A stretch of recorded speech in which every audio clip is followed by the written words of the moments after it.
Squeak.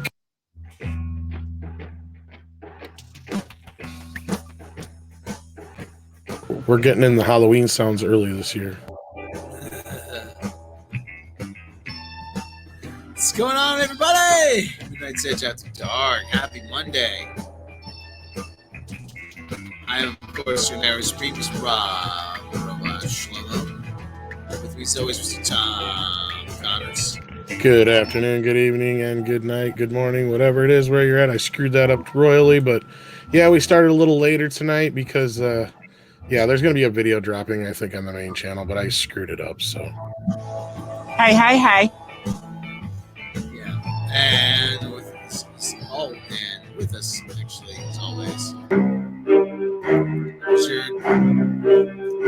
favorite YouTube heartbeat,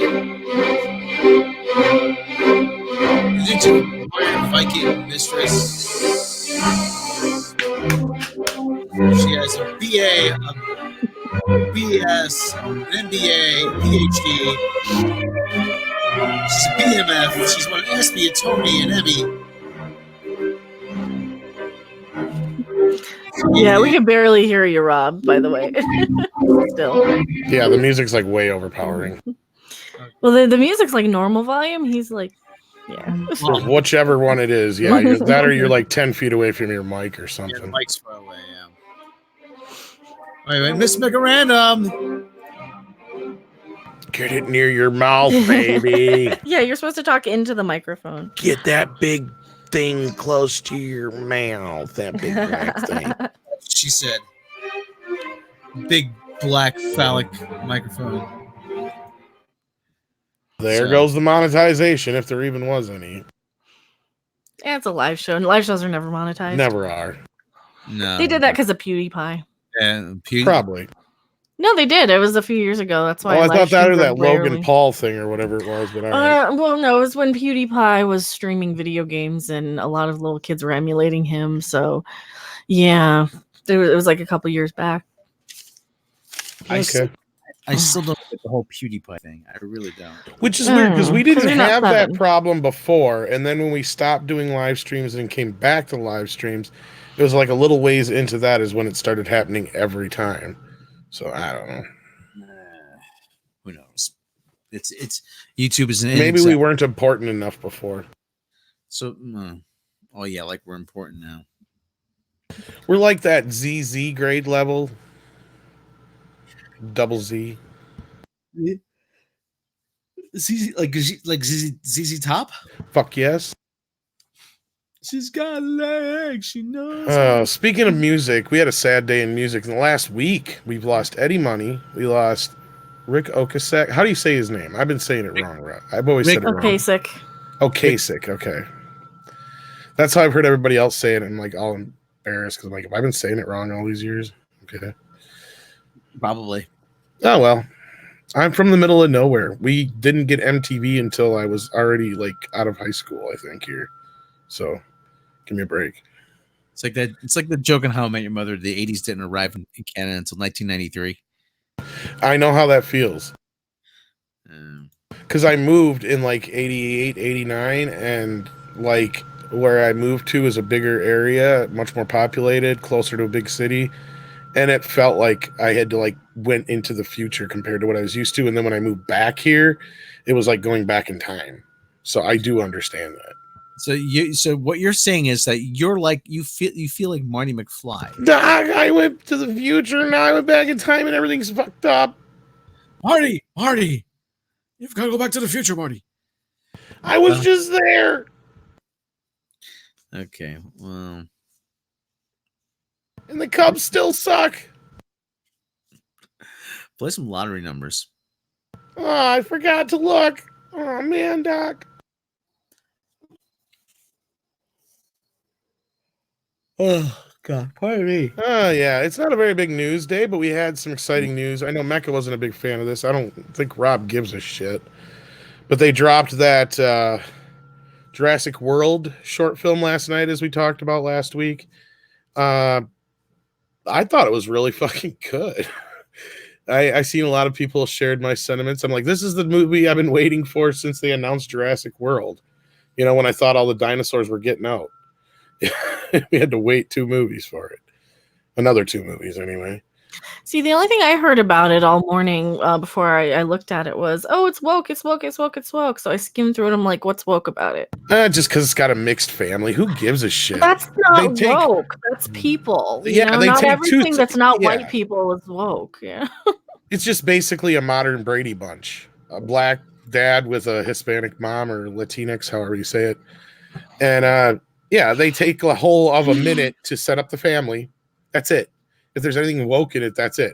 I swear there's more practical effects in this 15, or not even 15, like 8 minutes short. It's not even 10 minutes, is it? It's only like 8 minutes. 8 minutes short than there was in the last movie completely. I don't remember one bit of practical effects in the last movie at all. But yeah, the whole trailer scene was practical effects with the Allosaurus, and it was pretty neat. I don't know. I mean, it was more suspenseful than anything we got out of the last few movies, in my opinion.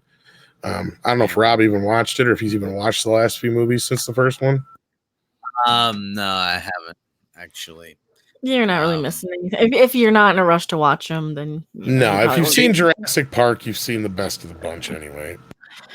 See, it took me. How long did it take me? Probably at least a decade to even get around to seeing the first movie. Because, like, meh, it's blockbuster normie stuff. Yeah. See, and I'm one of those. Yeah, go ahead. Jake described the last Jurassic World as Kingpin and dinosaurs versus Gwen Stacy and Star-Lord. Pretty much. It's dumb as fuck. It is dumb as hell. It made Jurassic Park 3 look good. And I'm one of those few people who really likes The Lost World a lot. I felt it was more suspenseful, but that'd be the second movie. And then the third movie, it just went way downhill fast. That's the one where Kathleen Kennedy supposedly stuck her nose in, and Joe Johnston was a director. And then Jurassic... Now, Joe, we have to have more strong female characters in this movie. Don't you understand what I'm trying to do here? I'm trying to reshape society. Yeah, that's kind of what we got out of, was it Tia Leone's character? She was all independent woman thingy. But anyway, I don't know. The movie was just stupid. And then Jurassic World was like The Force Awakens. It was just the same movie all over again, but everybody failed to notice, it seemed like. And then I went to see Jurassic World. That might be why I didn't hate that one so much, because I didn't have any nostalgia for the first one, and I thought this one just felt a little less stupid than the first. Because the first one really didn't age well by the time I saw it. I'm like, oh god, Unix. I don't know. I still say the first one's better, because when I watched this, I was pissed because the trailer made me think we were going to get like Westworld with dinosaurs finally, and we get it for a whole of like not even 5 minutes. And they really, really like give it to that one chick real bad. Like, I mean, yeah, she's kind of a bitch, but she didn't deserve to go out like that. Like the one that gets tore apart and shit. In this trailer? Oh, I just skimmed through it. No. In Jurassic World, the chick that's supposed to be watching the kids. Oh, the babysitter that got flung she gets drug off by the bird or the pterodactyl. Well, yeah, but it like goes a little too far. It's like, geez, she didn't deserve to go out like that. It's not like the lawyer in the first movie where you're like, yeah, give it to him.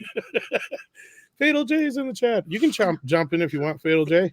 See, I didn't mind. I don't know. I guess I didn't mind that one because it just felt like a stupid kaiju sort of movie. I don't know, but it has its moments. Yeah, it has a lot more kaiju moments to it. I mean, I was just pissed because I thought that was going to be more of the whole movie, and most of the movie was just a retread, like to the point where we even had to have kids in jeopardy in the same kind of situation. I don't like the kids in jeopardy. I'm like, I had its cute moments because you had Star-Lord with the little dinosaur puppies. Yeah, Blue wasn't I liked them. Yeah, I like the little dinosaur puppies because they were cute. But like, other than that, I'm like, I don't know. They're all right though. I didn't hate it, but I didn't see the next one because I thought I heard it was really stupid. It is, but at least this short film is giving me some hope for the third movie. I mean, Trevorrow, I think, is back for the third film because he didn't do the second film because he was working on Star Wars, if I remember right. And I thought he did the third film and he apologized for it. Or he didn't like. He's like, all right. If you didn't like it, that's. He just produced and wrote on the second movie, and he did, I think, apologize for it. Yeah. But I think he's going to be directing this third movie, if I'm not mistaken. I could be wrong. There is a third one coming out like next year or whatever. Yeah, I hated Fallen Kingdom too. I think a lot of people did. Jax Kralek, is that how you say it?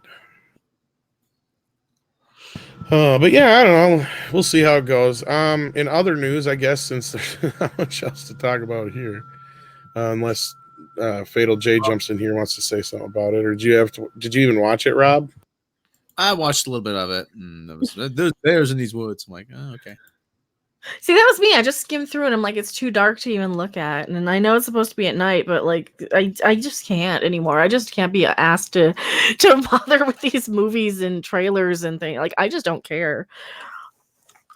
It's like, it's too dark to see. It's a whole bunch of annoying stuff. And then they have to go and shoot, like when I did freeze frame it, I had to go and shoot the big dinosaur kitty in the eye. Some little stupid bitch had to do that. I'm like, oh, shut up. Stupid kid. Why didn't they throw you to the dinosaur and then the parents could run? You know, but I don't like kids. No, I don't know. It's like film something in the daytime. Yeah, no, I know what you mean. This is just me being a curmudgeon. All right. Well, let's talk about this Disney Plus Solo spinoff. Where the fuck do they think this is going? This is a rumor. Well, we got word from, speaking of Disney Plus, we got word from somebody who one of our listeners, That's what I'd call it. Yeah, who lives in the Netherlands it's got a preview of Disney Plus because they're previewing over in the Netherlands first. Oh, I thought you were going to talk about somebody else. Yeah, you might be able to say her name, but I was going to try and have her on one of these days, if not.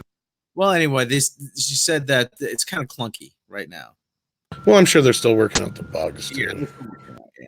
So, but what's this about a Disney Plus Han Yeah, Solo? the link's in the chat. I thought you've seen this already, Rob. But yeah, there's a rumor going around. First I'm hearing of this. Oh, it's from Movie Web. Well, it came out yesterday. I don't think this is the first place it came out of, but it's the one I grabbed. I just grab whichever one's on top usually. Is Disney Plus playing a sequel to playing a Solo spinoff? Oh, come on. Solo spinoff movie instead of a true sequel. Disney and Lucasfilm reportedly developing a spinoff based on Solo, a Star Wars story. The movie hit theaters last year, was seen as a box office critical disappointment. However, the past several months, Star Wars fans have been warming up to the movie, and several fans want to see a sequel. Who are these fans? Yeah, who? Yeah, the Make Solo 2 hashtag even started trending earlier this year, thanks to dedication from some hardcore fans. Now it looks like something connected to the movie will be hitting Disney Plus streaming service in the near future. No, 90% of that trending hashtag was people saying, no, don't make another Solo. What are you, stupid? Like, no, they won't do that because it lost money. Nobody wanted this. So like 90% of those tweets were negative. I know. See, this is why I hate it when they go for like, oh, it's trending. Yes, but you stupid morons. It's not trending because it's good. It's trending because we don't like it. It's trending because we don't want it. It just takes a few thousand people to make something stupid trend. Mm-hmm. And you can buy those marketing accounts to make anything you want trend. Oh yeah, and if you have somebody who knows how to do that shit, yeah. Farms, yeah. Yeah. While Solo spinoff is certainly exciting news, it has yet to be officially confirmed by anyone at Lucasfilm or Disney. Sources indicate that the project will be a movie, but it might not contain any of our favorite heroes from the last project. Instead, it appears to be the movie that will be about the enemy. You can read the rumor below. Some kind of spin-off set after the events is being developed at Disney Plus as a series. It probably wouldn't be about Han, Chewie, or Lando. Some kind of underworld series dealing with the Crimson Dawn and other scoundrels. Oh, come on. Nobody cares. Now we have to stress this is a rumor, but really, yeah, this is like one of the dumbest things we've heard come out of this ideas pool yet or whatever. The Ewok one was less annoying and stupid. Like, at least I want to see Ewoks. And I can at least understand Rose Tico. You know, they Who have the fuck wants a Rose Tico show besides maybe like Jeff from World Class Bullshitters, Ethan Van Sciver, or Ethan Van Sciver, or somebody like that. Yeah, that just so they can have something to live off of for the next year, because that would be gold. And who the fuck would watch that? Rose Tico, for God's sake. It is believed that the Mos Eisley movie may have been repurposed for a potential solo spin-off on Disney Plus. As fans start to come around to the young Han Solo story, it would make sense to do something else with it for the future. Plus, we're going to have a pretty large wait for a Star Wars movie after The Rise of Skywalker hits theaters later this year. Disney Plus has The Mandalorian, the Rogue One prequel series, and the Obi-Wan Kenobi show on the way. It is going to be very interesting to see how the Star Wars shows on Disney Plus are accepted upon release. Like the release of Solo, Lucasfilm may be waiting to make further announcements until they see how The Mandalorian does, along with other confirmed shows, before revealing anything else. For now, it looks like Disney is preparing as much original content as they can to compete with Netflix, Hulu, Apple, and Amazon, which is a wise decision. Star Wars Unity was the first to reveal Disney and Lucasfilm's plans to make a Solo spin-off movie. Nobody cares. Nobody's going to watch this Crimson Dawn crap. Nobody cares. Let me say it a few more times. Nobody cares. Nobody. Who is that? Nobody cares. Fatal J. Oh, Fatal J. That's right. Fatal J. Hey, Mr. He was in Rob, the chat, so I was like, oh, hell with it. Mr. Rob, Mecca, Tom, thanks for having me again. I love you guys. Oh, and we love love having you you. in a completely inappropriate way. Hey, let me tell you something. When I seen you guys were live, Tom, I had to put some clothes on. You're in your skivvies eating a bowl of cereal. I was getting it ready. I had the tidy whities on. I was about to put on the tube socks. The bowl is in the kitchen. I said, let me slowly put some clothes back on so I won't scare anybody. I don't want anybody going blind. Not right now. No. Okay, Solo spinoff. Wow. What made them think that we wanted another one? It was horrible. You know what would have been great? This would have killed it for me. Put out a Solo movie, but let it be something that's after Return of the Jedi. Why would you put out a prequel movie when we know the stakes? We know he's not going to die. You know what I mean?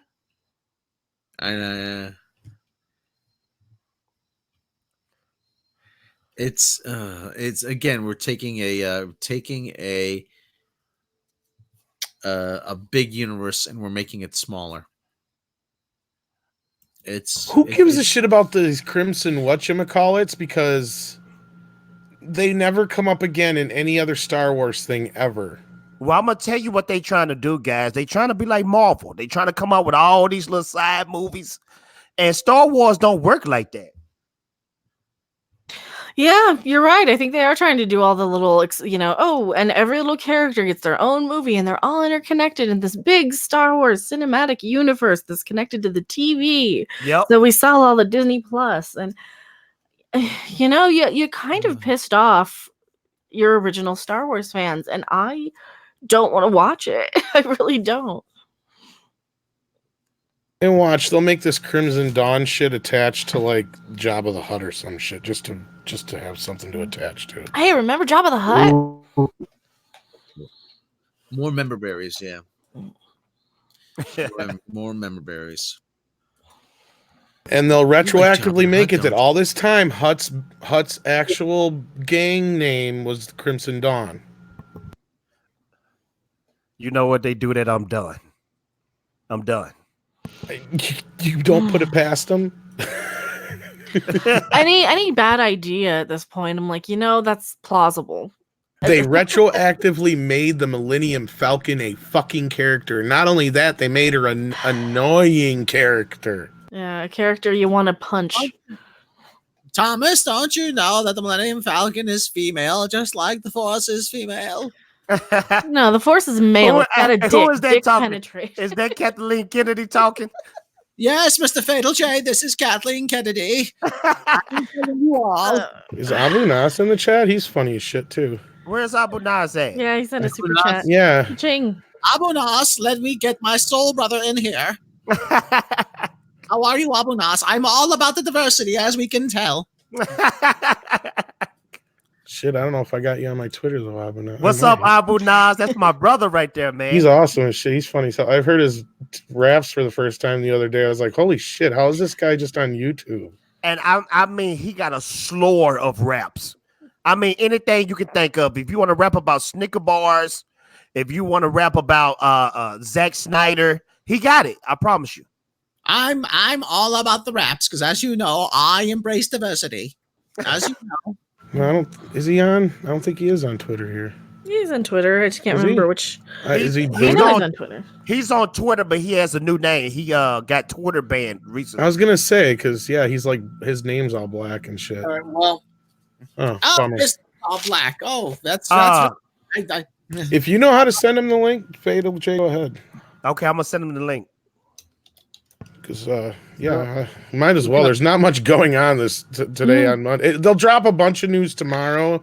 Well, there's this? There's like a rumor thing about X-Men, but like, is this the whole thing about? No, this is. No, this isn't the one where they're. Different. This isn't the one where they're race swapping everybody. Yeah. There's.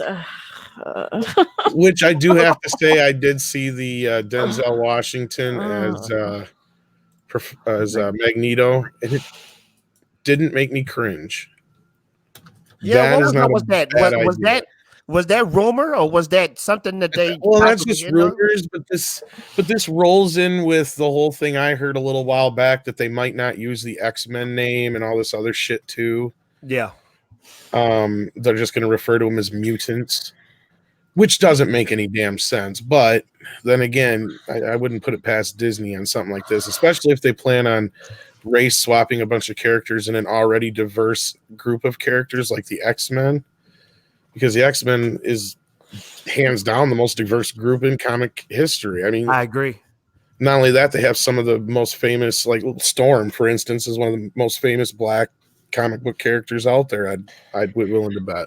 Actually, Jeff from World Class Bullshitters did a really good video on this. I think today it dropped, I want to say, where he was talking about like the backstory of the character and why it's a bad idea and why, if you want diverse X-Men right here, you don't need to swap anybody because you've got all these characters and it's really good. I agree, Marvel. I agree, Mecca. Marvel has a ton of black male characters, black women characters. Why do we have to characters? Why do we have to take source and change it? Well, what they'll probably try and do is, since we're this far in the future, and they'll be like, oh, well, we can't have, Magneto be around back in the 40s and 30s and everything during World War II and all that stuff. They'll try and have it during the Civil Rights Movement and Vietnam War and all that shit.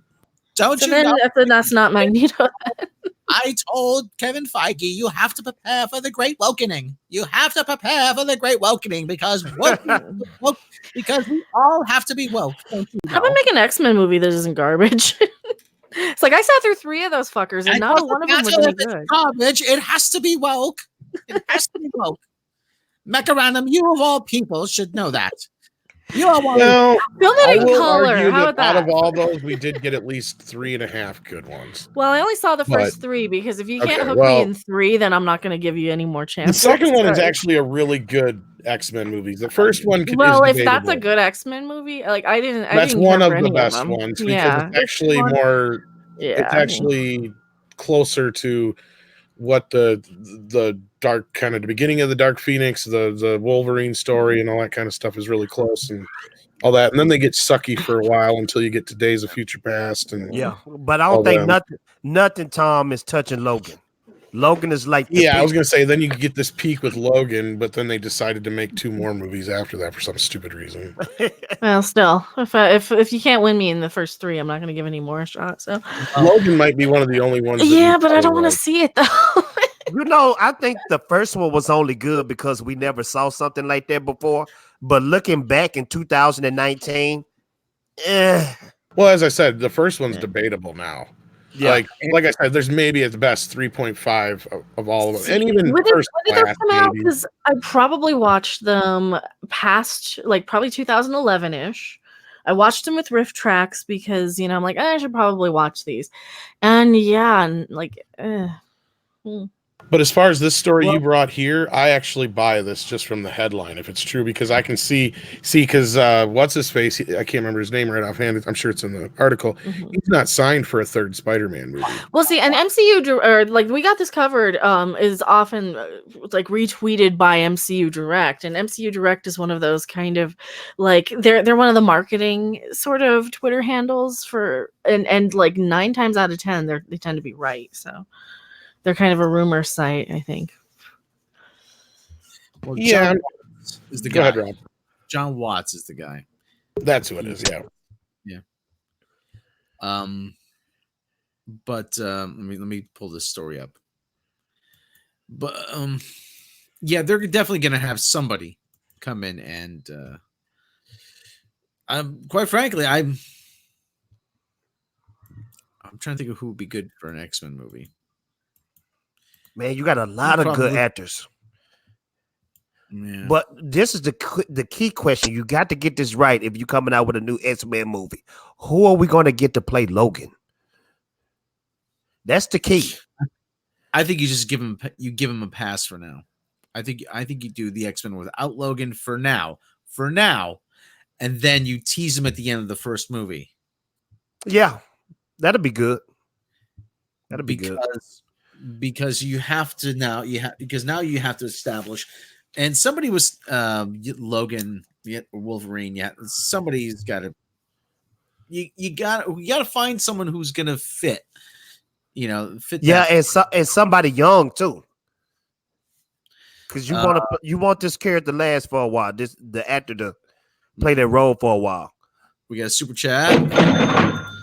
$5 for Captain Hair. I want blow up doll representation. Make all the X-Men living blow up dolls except Wolverine. He's normal except for the risk of puncturing his allies. I was just gonna say, but he can't love anybody because he's gonna puncture them.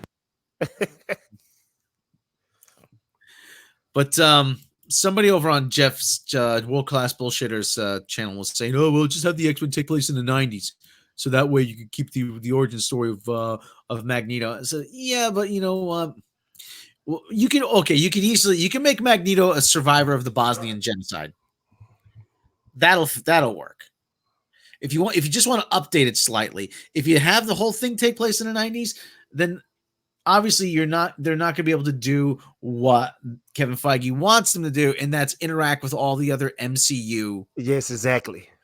MCU characters, because they keep hinting with this Black Widow movie that Tony Stark might appear because this is a movie in the past. Mm-hmm. So you're right. If they set it in the 90s, they can't interfere with the new characters. And Abu Nas, what's up, my brother? Hey, what's going on, everybody? I'm literally shocked that y'all guys sent me the invite. I wasn't even expecting it. I just wanted to drop a couple of dollars just to show my support. And I remember Midnight's Edge being on your show, Fado, and he was giving us some love. So I definitely want to return it back. I was pretty much up here chilling right now. I'm going through a few missions on Final Fantasy 14. I haven't played this game in a while, so I'm trying to play catch up, leveling up my healer, my astrologian. So I'm out in the snowy lands of I forgot where I was at. But yeah, how's everybody doing tonight? I didn't know it. Abu Nas, I don't know what you're talking about, but it sounds good, brother.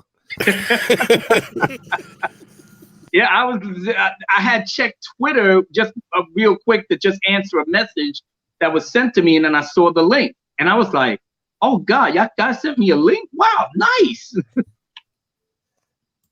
You know what? If Abu Nas here, it's time for a party. The party has begun. Yeah. I don't know, because I'm using my phone right now. I haven't even got anything hooked up. Otherwise, it would have took me longer to set up. That's all right. We're just talking about X-Men and Spider-Man at the moment, or Spider-Man director anyway, from who may helm an X-Men reboot. Yeah. Well, I'm kind of glad Sony took their property back. Yeah, because you know what? I watching you guys' videos, Sony is trying to start a SCU, right? A Spider Cinematic Universe. Yeah. I think that'll be pretty cool. And this is the thing. They're going to trick a lot of people in the masses because a lot of people, when they see that next Spider-Man film, they're going to think that's Marvel. Oh yeah, that's the idea. So that's one of the greatest tricks ever pulled in movie history. That's why I kind of salute them doing what they did. You know, I mean, Marvel's woke. It's no secret. It's no doubt about it. It woke. So it's the end. It's the end of the road for Marvel.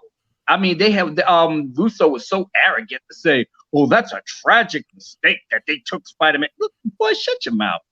You had your little Spidey flavor in the couple of movies that you was in. You had him in Civil War. You know, he had 2 standalone films. He was in Infinity War, Endgame. What more do you fucking want? Come on, man, calm down. You got all these other characters now. You're getting ready to go woke. So have at it. I mean, you got Captain Super Bitch Marvel. You got, the female Jane. You got, Resurrected Black Widow. You got She-Hulk. You got this one. You got that one. You guys are gonna be great. You're gonna cater to your crowd, and then you're gonna have a good time. The other side of that, though, is the people that are in charge of Spider-Man now are Tom Rothman and Amy Pascal. Now, Ghostbusters 2016. Yeah, it's Ghostbusters 2016. This is where it started. Yes. Hello, This is Tom Rothman. I have big plans for the Spider-Man. Don't you know that? And Tom, why don't you tell him what you did to Deadpool? I said to Deadpool, "Oh, he has such a potty mouth on him. Can we do anything? Can we keep him quiet for a movie? I think we should sew his mouth shut." And Ben, people looked at me like I was Meshuggah. They said, "Why would you want to do that? He's the Mike with the mouth." They said, "Oh no. These are movies. We can do anything we want." Guaranteed a PG-13 rating, sir. That's what you did. Absolutely. I'm loving the voice. The voice sounds like the woman from Murder, She Wrote and Golden Girls. Absolutely. Hey, I was wondering about that. Yes. The Mike with the and then you know what? And they said the Ryan Reynolds. He's a good kid, but he's a Canadian. They're a little fruity up there. He said, why? He said to me, "Why don't we make a movie about the Deadpools?" And I said to him, "Nobody would go see it. You're not making a movie, not on my watch." Okay. But then they leaked the footage and people got all up in arms. And then I went to Sony and it was listen, I don't think I'm wrong. I still don't think I'm wrong, but $750 million, that's a lot of shekels, it's Hey, super chat. Oh, we have a $7.99 Australian super chat from the Technocratic concentration camp. Oy vey, where's the nice sound effect? Wow. Was that a cash register? Absolutely, that was a cash register. Please refer to me from now on by my preferred pronouns as a person of color because pale white is a color. That's true. See, my pronoun is kaiju. I just stomp everybody into oblivion. Oh shit! I always say like on Family Guy, I identify as a basketball. So you guys could be right. This could be a good move for Sony, but in the end, I'm not so sure because Amy Pascal's the one who wanted to make that Aunt May movie.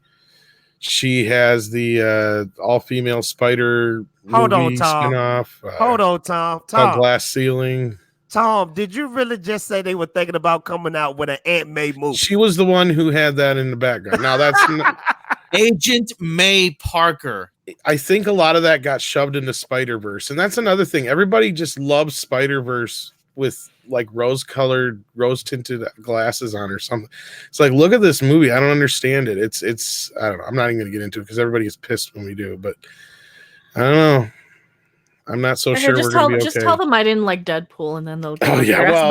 Mecca didn't like Deadpool, so she's worse. No, I'm just kidding. Well, I didn't like the second one. I liked the first one, but the second one was kind of. I didn't care for the second one as much either. Yeah, it was crazy. See, I hated the second one less, but it should have been a completely different movie. It should have been a horror movie based on the kid going nuts and I was gonna say I like the burning down extended edition because it takes you longer to get to the kid, and most of the added stuff has nothing to do with the kids. See, I thought it should have been 2 movies. It should have been the kid movie, and then it should have been a Deadpool movie. But I don't know. I just don't like the character, I think. Well, yeah, because the kid movie part of it, you're right, is almost like another X-Men movie, but darker. Yeah, it's like a horror movie. It's like an Omen or a Firestarter thing. You know, you have this kid with mutant powers who's getting tortured. Well, he should go on a rampage and kill the doctor and burn the place down. And isn't that kind of what that New Mutants is kind of basically though too? I don't know if that'll ever come out, but I think that's kind of along the same lines. Yeah. I was about to ask Fatal Jane Abunas, have both of you seen Into the Spider-Verse? Yes, I love it. Okay. I have not seen it, but I have heard certain things about it, that it was pretty good. So I just haven't gotten around to doing it. All right, we're gonna have to disagree then. So anyway, me and Fatal Jane are gonna disagree. But you didn't like it, Rob? You didn't like it? No, Rob and I are one of the few people on the internet who didn't like it. There are a few out there, but I can see how people not like it, but I just enjoy it for the artistic vision where they tried to make it seem like it was a comic in movie form. I thought, you know what? I thought I'd walked into the 3D showing and they'd forgotten to give me they forgot. Yeah, that was kind of my complaint. The 3D version wasn't as bad because I watched scenes after the fact on regular 2D and I'm like, holy shit, what the hell? It's like, okay, I get you're trying to emulate the comic, but why emulate the worst parts of a comic? Yeah. I understand all the backgrounds were supposed to be were supposed to look like if the printing plates had been slightly misaligned. Yeah. But it just gave me a headache. The story too often. The story wasn't that good. I didn't care much about the story, but visually, oh man, that was mind blowing. I really enjoyed it. Well, to me, the part that broke me was the burger eating scene. Because people have told me. Let me pull up. I can't pull up my review. Hold on. And I did a review on my channel. Did we put it on After Dark? It's on After Dark, I think. Yeah. Well, I put it. It's if you find it on After Dark, where I juxtapose the burger eating scene with the titty milk drinking scene. Yeah, that's right. Don't even get me started with that. Well, here's the short version. What Rob's getting at, and this is kind of my problem with the movie too, is they make Miles more like Peter. So you have a character who is, his own character, and you make him more like Peter Parker in his background story, and then you take Peter Parker and turn him into Luke Skywalker. That's what Rob's getting at. A fat old schlub who's useless and fucked up. Yeah, and he just said, he just go away. He just keeps saying, "Go away, kid. I don't want to train you. I don't want any part of this anymore." And I'm just tired of the broken hero trope. Yeah, granted, he comes back at the end in this, unlike Luke does, but that's the thing. A hero doesn't give up, and I'm just getting tired of this. That's what makes them a hero. Yeah, especially with all the crap Peter Parker's gone through. You know what? You guys got my gears thinking too. Do you think that was a little bit of white male bashing too in that movie? And people are overlooking it big time because they want to like the movie. And it's okay if you like the movie. I get it. I liked the movie the first time when it was called Ninja Turtles Forever or Turtles Forever. This is the same goddamn story. And then it's like a mix between that and the CGI turtle movie from like, what was it, 2005, 6, 7, 4, somewhere in there? I don't remember. Yeah, I remember that. One of the things too was that, and I pointed this out, and a lot of people got pissed at me for pointing this out, was that there is a blonde hair, blue-eyed version of Peter Parker in Miles's dimension. The perfect version. The perfect version. And Kingpin bludgeons him to death. And I pointed out that this is them symbolically killing the traditional heroic archetype. Look, the squeaky clean, blonde hair, blue-eyed hero. He's dead and we killed him. Rob, you got my gears rolling again. Do you think Spider-Verse might have been testing the waters with all these different versions of Spider-Man Yes. to see which one is going to stick. Oh yeah, because they throw them all at the screen, and that Well, Yeah. and then people just don't give a shit about Aunt May having a bat cave under her house. That's another thing that bothers me. It's like you guys are going to overlook that too. there's a Like you bad guys, I've seen so many people, and this is I'm sorry for those in the chat who like the movie, but I've seen so many people bitch about Iron Man Jr. when it comes to Marvel Spider-Man, but nobody had a fucking issue with Aunt May, Aunt May Pascal having her fucking little dungeon of Batcave, whatever shit down there. with a spider dune buggy to boot. There's a Dune buggy, who said it? There's a spider. Old Man Picard. There's a spider dune buggy. Spiders scare me. Fuck spiders. It's got spiders on it. I don't want it. Let me see if I can find that. Hold on. Mecca knows what I mean. Spiders are mean and nasty. Yeah, spiders suck. Spiders are dicks. Let me see if I can find that. And they stare at you with multiple eyes, like a pervert, when you're undressing in front of them, wondering what they're thinking as you undress slowly.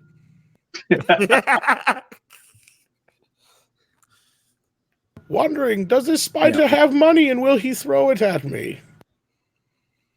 Oh, there it is. Here it is from Into the Spider-Verse. Let me see if I can. Okay. Oh, darn it. Okay, back. Go back. You know what? Now, since Spider-Verse did so good, I'm kind of interested to see how Spider-Verse 2 is going to look now. Well, it actually didn't do that great. It did okay for an animated movie, I guess, but it didn't even break 400 million overall. Oh, okay. Which is pretty low for a Spider-Man movie, but it did get that damn Oscar. And that Oscar is what I think gave Sony delusions of grandeur, where they think they can take this and run with it. Yeah. Here we go with Rob and his black screens again. I'm about to make your night, Old Man Picard. You didn't add it right. There we go. Oh, no, it's got spiders on it. Get it away. But it's a dune buggy. Yes, but it had repaint it. Why the freak do Spider-Man need a Doom buggy for? Yeah, right. That's like the Superman. What was it, like Superman motorcycle or four-wheeler toy they had when they were younger? It's like after a while you start to think, oh, what the hell does Superman need with a fucking motorcycle? Okay.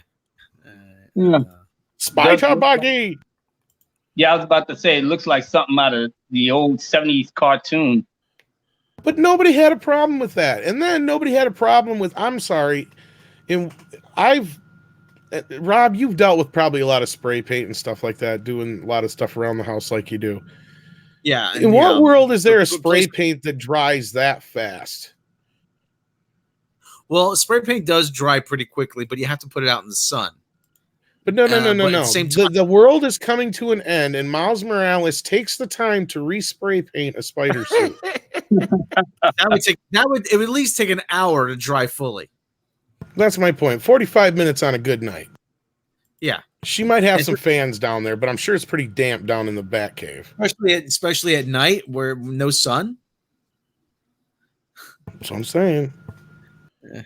He couldn't wait till after that to repaint it and then have the reveal. I don't know. That's just me. There's just little nitpicky things on top of it all. And then they banked this whole advertising campaign on 6 different Spider-Men or whatever, and we get them for a whole of 10 minutes outside of Spider-Gwen. Yeah, Spider, for some reason they were all transported at the same time to the universe, and Spider-Gwen was the one that was transported 3 weeks prior. Well, I think it was first the other Peter Parker was before her, wasn't it, or was she first? Because then he came through, and then Moore supposedly came through after the fact. The first Spider-Man came first. Yeah, whichever one it was. Yeah, because I couldn't remember which order it went, if it was Spider-Man or Spider-Gwen, whichever one came first. But yeah. But you know what, guys? I'm the stereotypical moviegoer when it comes to Spider-Verse. I got tricked by the explosions, the colors. Well, it's a great movie for kids. Don't get me wrong. It's not a horrible movie. It's probably a 6 out of 10 on that aspect of it, but we're not faulting anyone for liking it. We're just saying this is that we're noticing certain things that. But look, you guys notice like those YouTube videos where Disney secretly put those sexual messages in there? Oh yeah. See, I was the little kid that didn't notice the sexual messages. You guys did. Oh, I knew So about they either them tell for me years. Yeah. you guys can see these movies and y'all know what's really going on, or y'all perverts. Which one is it? Both. Oh, okay. Abu Nas is just sitting back there playing his game. He's like, these guys are crazy as shit. No, actually, I'm really getting into this conversation. I just don't really have a lot to add when it comes to Spider-Man. I mean, I love the Spider-Man movies. I'm one of the very few. I'm a big Andrew Garfield guy. For some reason, he did it for me. I really like the way he portrayed Peter Parker and Spider-Man, and his chemistry with the blonde-haired girl. What was it, Gwen Stacy, I believe, or it was on point. I mean, don't get me wrong. I still got my little sore spot for Mr. Black suit dancing Tobey Maguire. But yeah, the Spider-Man movies, even though Sony did have its problems with it, I really like the way Andrew Garfield did his thing.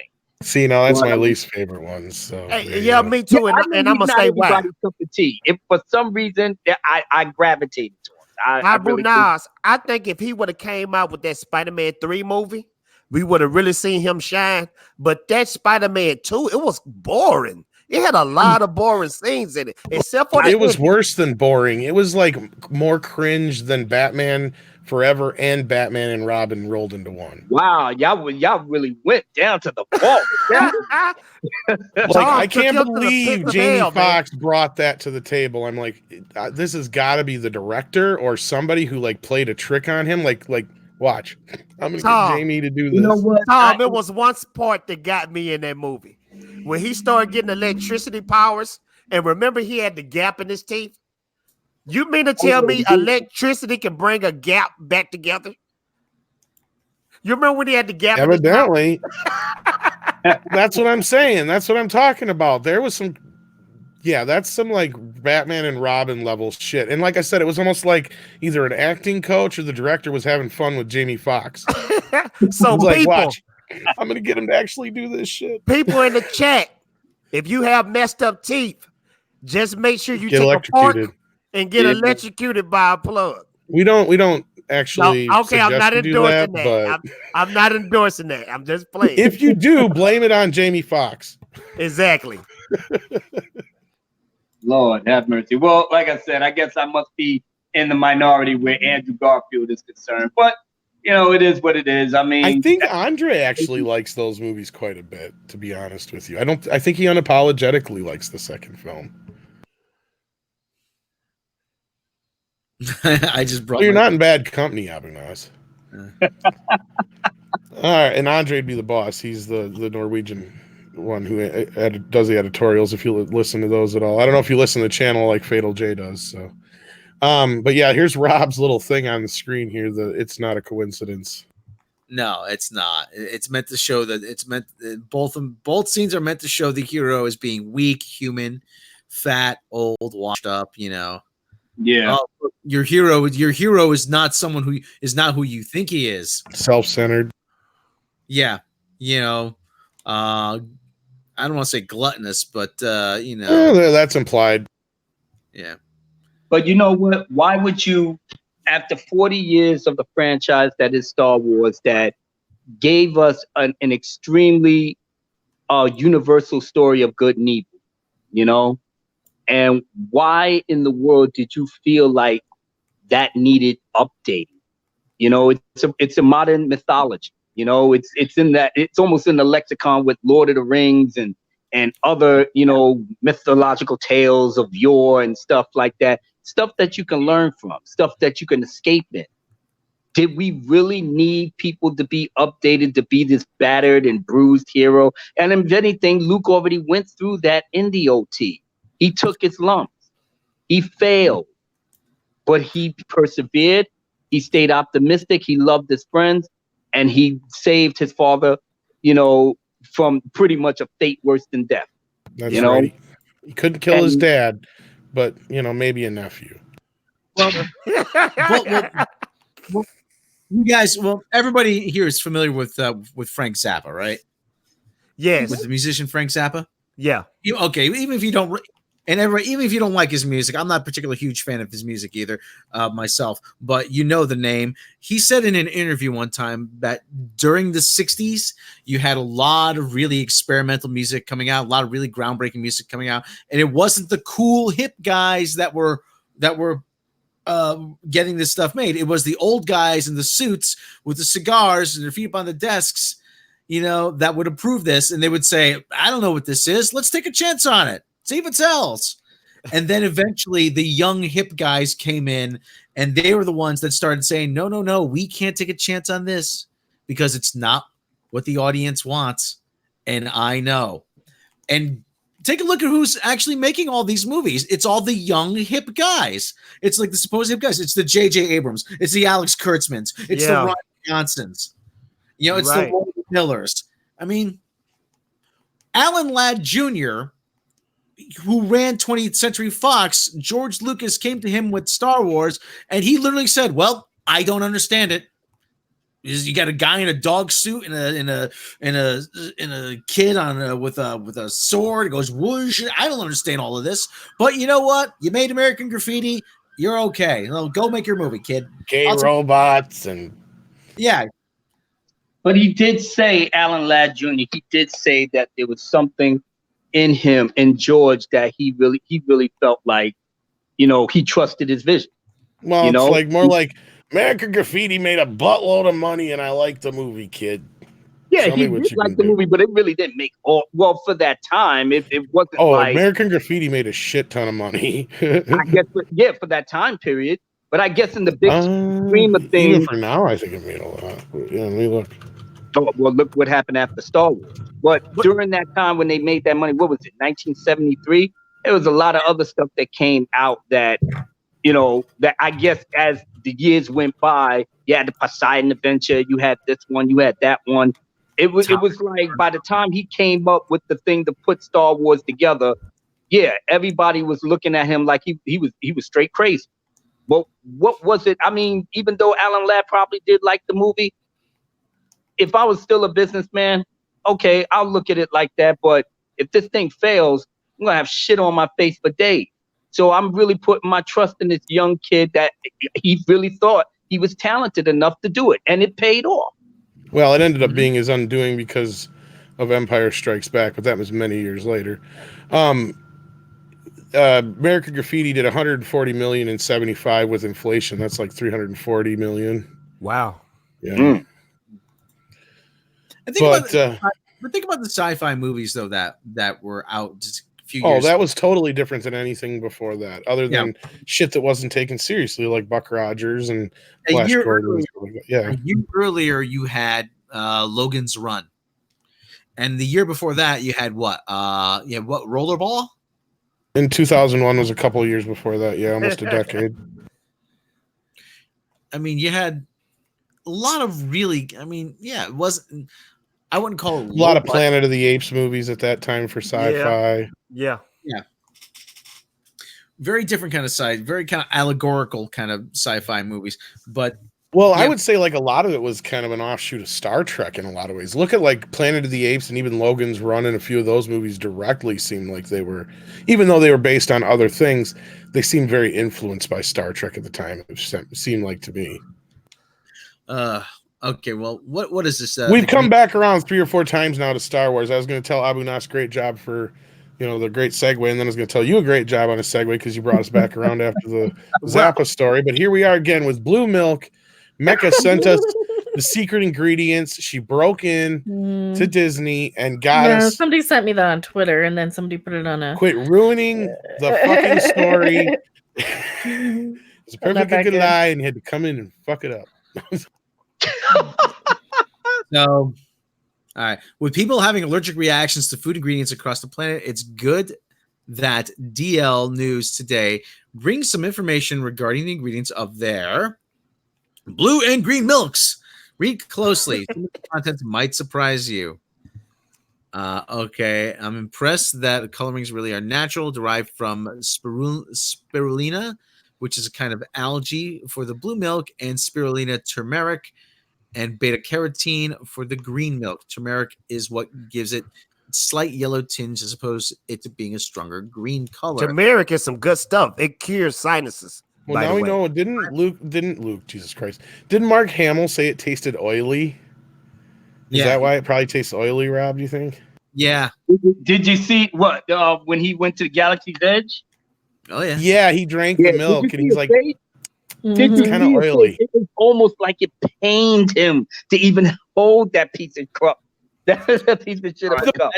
The best part of that is he's over and done with, so you can tell he's being just the right amount of, I don't give a fuck about you guys anymore, but I'm here because I have to be, and I'm not going to say what I want to, but I'm going to just take it to that edge. And he's been just taking it to that edge. I'm waiting for that book. When he write that book, he gonna unload and unleash on the world about how they messed up. I hope so.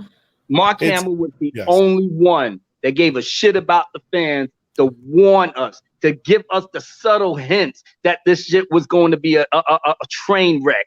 Especially and think about this, Abu. Think about this. Mark Hamill, he in the Hollywood world, but Star Wars, he is the Michael Jackson of Star Wars. Star Wars is Jackson 5, and Mark Hamill is Michael Jackson. That's his thing. That's his baby, So I understand why he's so pissed off. I would be pissed off too. His whole career was defined by that role.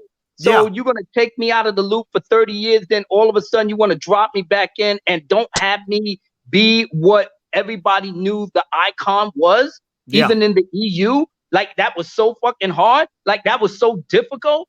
I mean, Rian Johnson's arrogance was beyond reproach. That's one of the reasons why I literally stayed on this, because people don't really get to connect the dots the way that they should. But the way Mark Hamill kept putting it, and even when they had to go through the press junkets, when they asked Mark, well, how do you think you would have done differently? Talking about The Last Jedi, how would Mark would have handled it?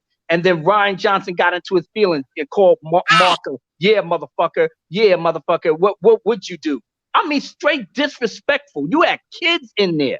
And Mark's face, like, really just showed it all. But he's trying his best to take the high road or take the high ground like Obi-Wan and just try to deal with it because he was contractually obligated to go through the motions with this shit.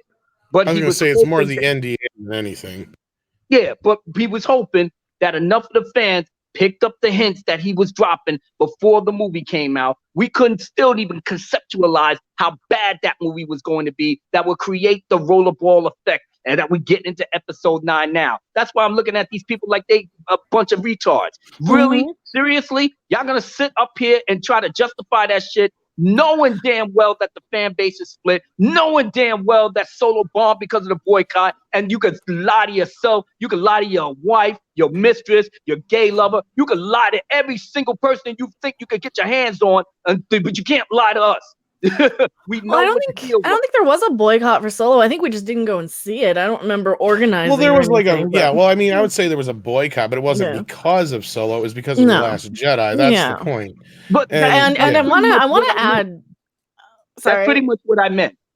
When I say the boycott, I'm telling you about every single bullshit that every one of us had to deal with as soon as we even opened up our mouths to tell Ryan, really? Seriously? How did you make Luke be this way? And we couldn't even give him constructive criticism before we was called man babies, sexist. Here comes J.J. Abrams. Oh, y'all misogynist. Y'all scared of women. Blah, blah, blah, blah. Everything was all good. Now here comes Chuck Wendig. I'm blocking this bitch. You're using all types of language, calling everybody this, that, whatever, blocking this one back and forth. Here comes Freddie Prinze Jr., his little butt buddy. Now here he comes. Yeah, I stalk and I slay. Anybody that don't like The Last Jedi, that's your fault. If you don't like it, you don't have to see it. But this is the way of the world. This is where money is made. Everybody is living the highlight, living it. And then but nobody had no type of conceptualization that you disrespecting people that you want to pay to come to your movie, right? Oh, you didn't know that? Oh, okay. Here comes Rian Johnson. To me, personally, I got in his ass when he said to some dude from Ain't It Cool News. It was one of the writers. Damn, what the fuck his name is? Eric Vespi, but he goes not by Harry. Quint. He goes by Quint. So him and Quint from ANC News, Ain't It Cool News, they having a good old discussion, ragging on a guy who didn't like The Last Jedi and was really just beating them down. But he was a Twitter friend of mine, and their conversation showed up in my feed. So I'm sitting up here like, the fuck is this? I was like, oh, hell no, because that's my dude. I ain't having them jump on him like that, so I got up in there. I was like, yo, you know you put out the deleted scene, right? I talked to Ryan directly. And this little bitch, Eric Vespi, jumped in there to try to say, but ain't nobody talking to you because you posted up the thing about some kid crying. I'm like, oh, so you think I'm crying? I'm asking Ryan a simple fucking question. You did not put in Mark or Luke more than Han that you had filmed in the deleted scene. Why could you not put that into the film? That would have gave it weight and context to Luke's feelings or lack thereof of why he could, he asked his friend's name, but in the movie, that was the end of it. That gave it weight. That gave it like he actually mourned his dear friend that we all known and loved for the past 30 years. You know what this bitch said? I'm going to put Canto Bite in there. We didn't have enough time to put that in there. And not enough time. You gave us a whole damn Casino Royale bullshit, save the animals, and nobody cared about that. But you could put Luke and Han. I said, y'all guys a bunch of fraud. Then he came back. Eric Vespi said something else. I said, go fuck yourself. Then he came back and said, oh, that's okay. I still got that tweet to this day. That was way back in April of 2018. He said, that's okay. Now, the whole time. He said that directly to me. That's okay. Nap time is coming. I said, what? I said, boy, I'm about to light your ass up. And that's what I did way back. But the point was made. So you posted a white man in a diaper sucking on a bottle, and you told Eric Bexby, like, see, this is what we have to deal with, stuff like that. You the director of The Last Jedi. You spend more time on Twitter than any other director, writer, producer, cinematographer, key grip, and even a busboy. Hey. You spend more time on Twitter fighting with the fans, and all you did was keep pissing us off. So by the time Solo came, it wasn't the fact that people didn't want to see it. They knew that the bullshit that we dealt with behind Ryan, Freddie, Chuck, Swankmatron, all the other shill media, don't even get me started on Collider. Hey, this is why I love being on this live stream, because the whole time Abu Nas was spitting that fire, I heard a baby in the background. Yeah, that's is that Ryan Johnson. That's Ryan Johnson himself. See, I want to elaborate on what Abuna said about this and kind of relate it over to Star Trek, because all of these little cues that Patrick Stewart has been hinting at, hey, it's a very different Picard. Alex Kurtzman says it's a very different Picard. It's Discovery crossed with Next Generation, but Discovery is still there. This is the same stuff. So when people come on my ass, or jump on me for like saying that Picard is not going to be probably very good, is because I saw what happened with Star Wars. We've been through this before. It's the same little cues of they can't say anything bad, so they have to dance around it. They have to skirt around it. They have to say it's very different. They have to say all these diplomatic things because they want their jobs. They're a monument to compromise. Yeah, and it all goes back to ground zero. I loved it when Solo bombed because they gave every excuse in the book for them to say that it wasn't the boycott or the lack thereof. Well, people didn't go to see it. Why didn't they want to go see it? Well, Solo wasn't the movie that they wanted. Shut the fuck up. No.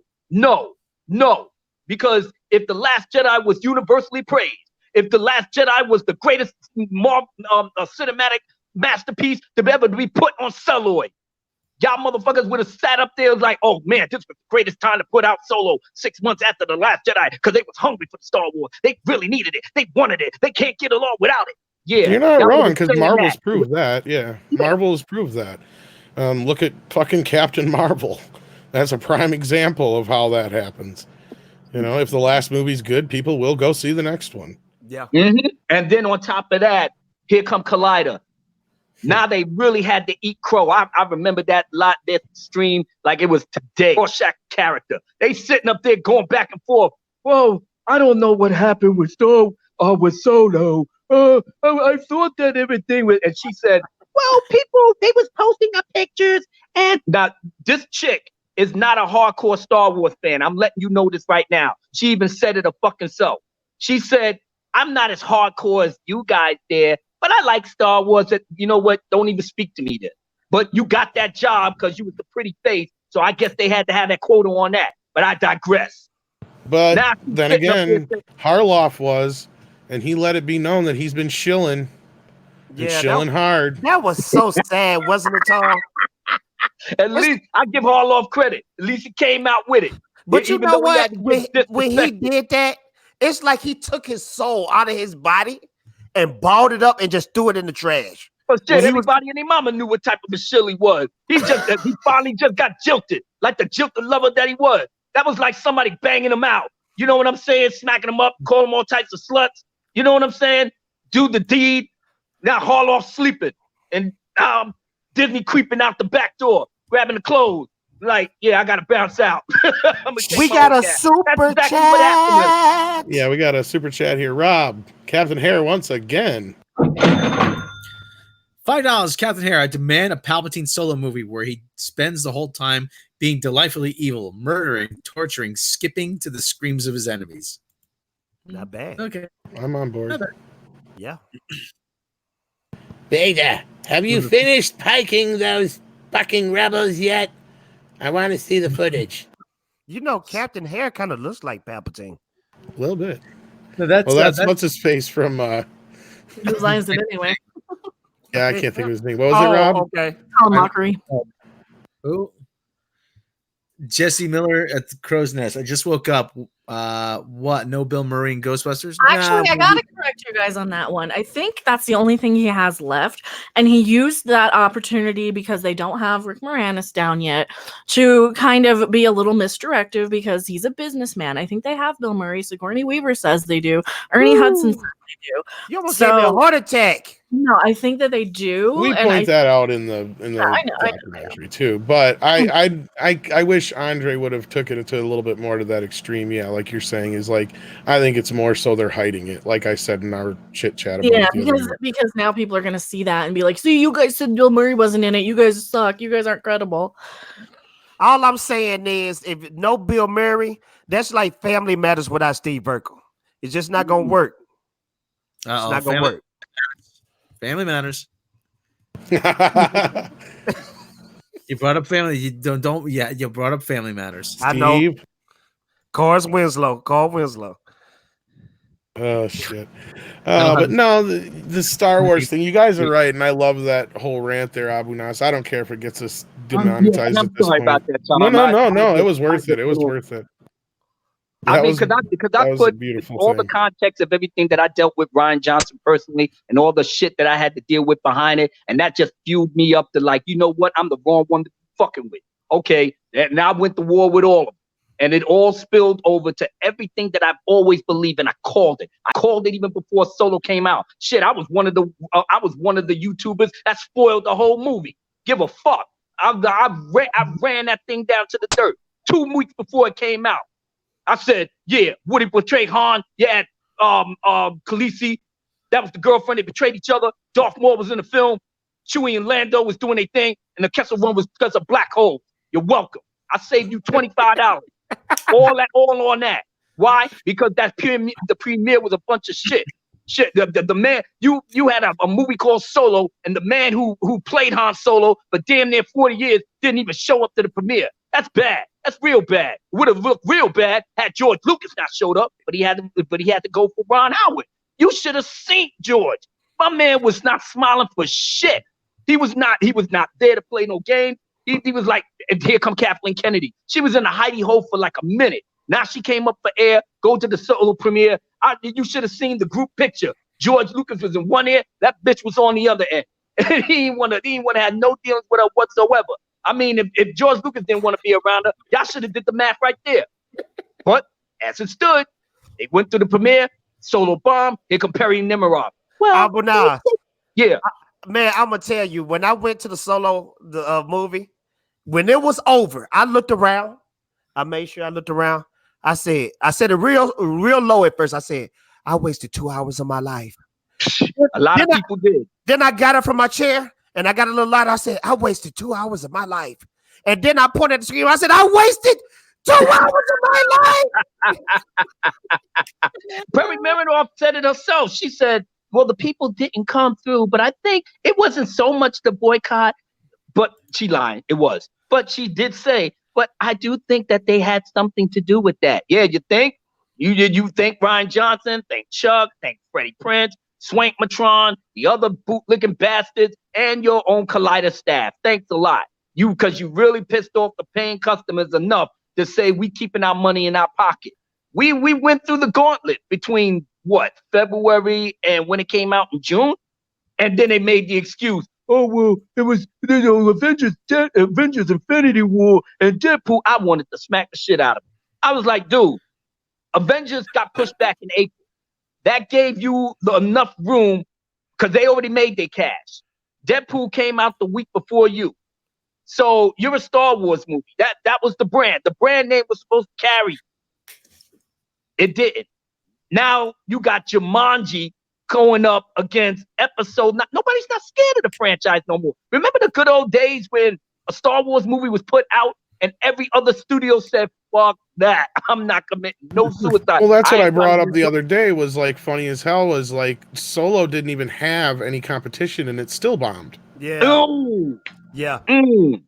Now Jumanji, because Jumanji was the one that took down The Last Jedi in week 2 as the number 1 spot. Jumanji, of all things. So you know what they did? Fuck them. Episode 9 coming out in December, put it in December. The same day. Ain't nobody scared of the franchise no more. That's bad. If I'm Bob Iger and I bought this thing for $4 billion, I'm like the Titanic. Not the Titanic. I'm like Godzilla. I'm stomping everybody that's in my way. When I put the Star Wars brand in there, y'all already know what it is. It's like dealing on the corner. You got blue tops, you got red tops. Blue tops is not really hitting, but you got the fiends got to get what they get. When red tops come over, yo, you ain't pumping on my block, kid. Get the fuck out of here. We're gonna rag you. We're gonna take you out, and your work is gonna work for us. That's Disney. That's Disney Star Wars. They supposed to take over everything, get that money, but they can't do it no more. Why? Because ain't nobody is scared of them. Now the blue top crew got a couple of backups, got a couple of other protections. You know what I'm saying? Dudes that do contract killings. They in here now and they telling Disney, slow your roll, man. We got this right here. We got it. What? Hey, we got it. But hey, now, I already know Abu. I already know your thoughts about Episode 9. Tom, Rob, Mecca, what do you guys think? How do you think Episode 9 would turn out? I would love to hear Mecca's random. I don't have any. I just, if I see dead Ewoks, I'm walking out. I think it's going to be a huge disappointment filled with a bunch of shit I don't care about. And yeah, I'm not that big of a Star Wars fan anymore. I really am not. Like, they're not giving me anything that I care about anymore. So yeah, it's sad. But I mean, who else said that? I mean, between Ichibaka said it because I was in the chat on Stefan's YouTube page, and he was giving Ichibaka an interview, and it was deep. I really loved what they were saying. I had to jump on the phone and I logged off the chat. And after I got off the phone, then I got on my game and here you guys come. And Ichibaka said exactly the same thing you said, Mecca. My love for it has died. And that's sad. You allowed something like your incompetence, your arrogance, your inability to, at the very least, be humble, man. Like the fans didn't know what they was talking about. Like that's one thing I will give Marvel credit for, straight up and down. You know, Robert Downey Jr. said it the best. You know why we've been successful? Because we've been consistent and we listening to the fans. If the fans wanted the bright lights, the pretty colors, the 1,000,000,001 jokes, you know, the little flavor of the month, they gave it to them. And we went and ate it up. And like I said, I like the Marvel movies for what it was. but it wasn't mind-blowing to me to the effect that I had to have every piece of Marvel cinema in my library. It wasn't even like that. After a while, I just was going through the fucking motions, just like everybody else. When Batman v Superman came out, that shit was a breath of fresh air. That you could tell the difference between popcorn shit and shit that made you like, wow, oh, yo, I need to pay attention. I need to slap, put some water in my face and pay attention, But after No, that's not the reaction I had to BVS. Y'all guys, like I said, some of y'all hate it, some of us love it. It's gonna be divisive on those lines of how you saw it. For me, that was the turning point where I should have paid more attention, or Marvel should have got on it like that. What actually they did it with Winter Soldier, and then after that, it went back to the same old bullshit. So, but like I said, I give Marvel credit. They stuck to their guns. They listened to their fans of what they wanted, and here they are, still successful. Star Wars, not that much, but lesson to be learned. Lesson to be learned. Don't throw away George Lucas's story treatments. Don't act like you want him as a consultant, because that's what you fucking said. And then as soon as y'all signed the dotted line, you kicked them to the curb. Don't do what Kathleen Kennedy did, lie to his face, talking about they're going to protect his characters and the legacy. You ain't do jack shit. All you did was systematically destroy them, one by one, to favor these new characters that you didn't even put half the effort in creating competent stories behind them and character development. Congratulations. Do you guys think this is just a phase that we're going through in Hollywood? Because Star Trek is doing the exact same thing Star Wars is doing. They're all doing it, and that's because there's it's a trend. Well, it's this idea that they need to A, push their agendas, B, they're bankrupt when it comes to any ideas that are new. Because look at what all these young up-and-coming writers and showrunners and producers and directors are usually doing. They're taking something from the past and they're changing it up for their own. Now, they can't come up with anything that's original. I agree. None of it's ever original. I mean, look at even this last weekend, at the box office, they bring up this Hustlers movies. I've heard some controversial shit about it. I haven't seen it. But okay, you had an original movie that did okay up against It Too, which is technically a remake. Okay, so you have this again. And then you have this constant run through of look at what's coming. It's all sequels, reboots, remakes, rebootquels, remixes. That's the new one you said, Mecca, wasn't it? Was the new word for these remixes? What was they want to remix out everything now. I like that. I like that. All these are is buzzwords, folks. That's all these are. None of these things really matter. Even reboot was just a buzzword to hide remake. Mm-hmm. Or reimagining, I think, was before reboot, wasn't it? Yeah. Readaptations, all of these things. Yeah. Well, see, now there is a differentiation between a readaptation and a remake. The readaptation is where you're actually taking the source material that was something that wasn't a movie before and readapting it to the screen. But when you have a situation like It, where they start grabbing things that were only in the miniseries, then it becomes a remake to me. There's a few other examples where they do the same thing, where like that Thing prequel, remake, rebootquel, borrow shit, the Carrie remake. See, now that to me is more of a remake than a readaptation of the book. Tom, have you seen the sequel? Have you seen the It sequel? Yeah, it was all right. I didn't mind it as much as some people did, but I still like the original miniseries a little bit better. That's just me, though. Yeah. But yeah, rebootquel for the win. That's the one that I trademarked myself. I haven't seen a new one. I haven't seen a new one yet, but I really enjoyed that first reboot with the kids. Yeah, the first part was really good. Yeah. There's stuff about it I don't like, but you'd have to see my review to where I get really into it. But my point is there's nothing new or original coming out except for you'll get a John Wick, and then that becomes a franchise. You get a Baby Driver, and then that becomes a franchise. Yeah.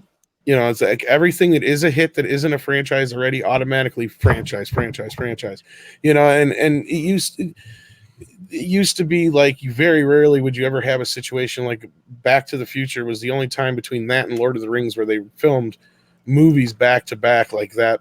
Before that, the only time they did it was Superman and the three and four Musketeer movies, and stuff like that before that. It was like big gaps in history when they'd done this. Otherwise, you know, it was like you didn't do this kind of thing before. You waited to see how a sequel was going to do. Tom, if they do a reboot of Back to the Future, Fatal J himself will single-handedly burn down Hollywood. I don't think we'll see it in our lifetime. I hope not.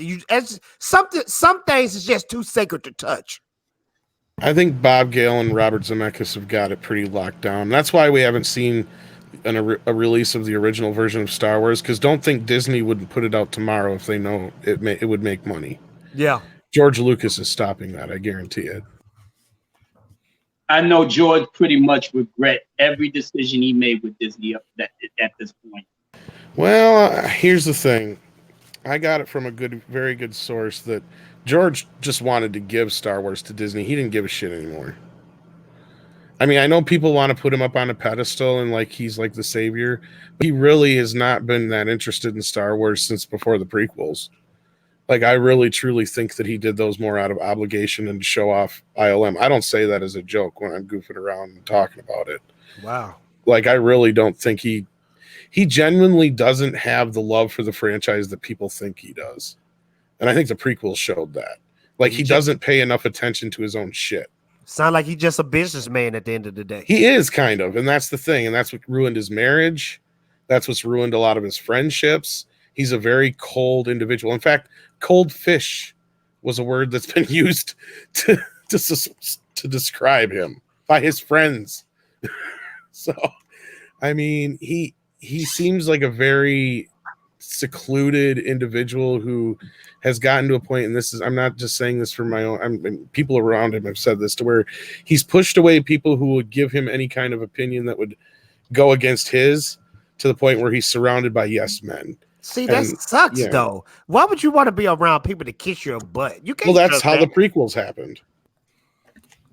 Wow.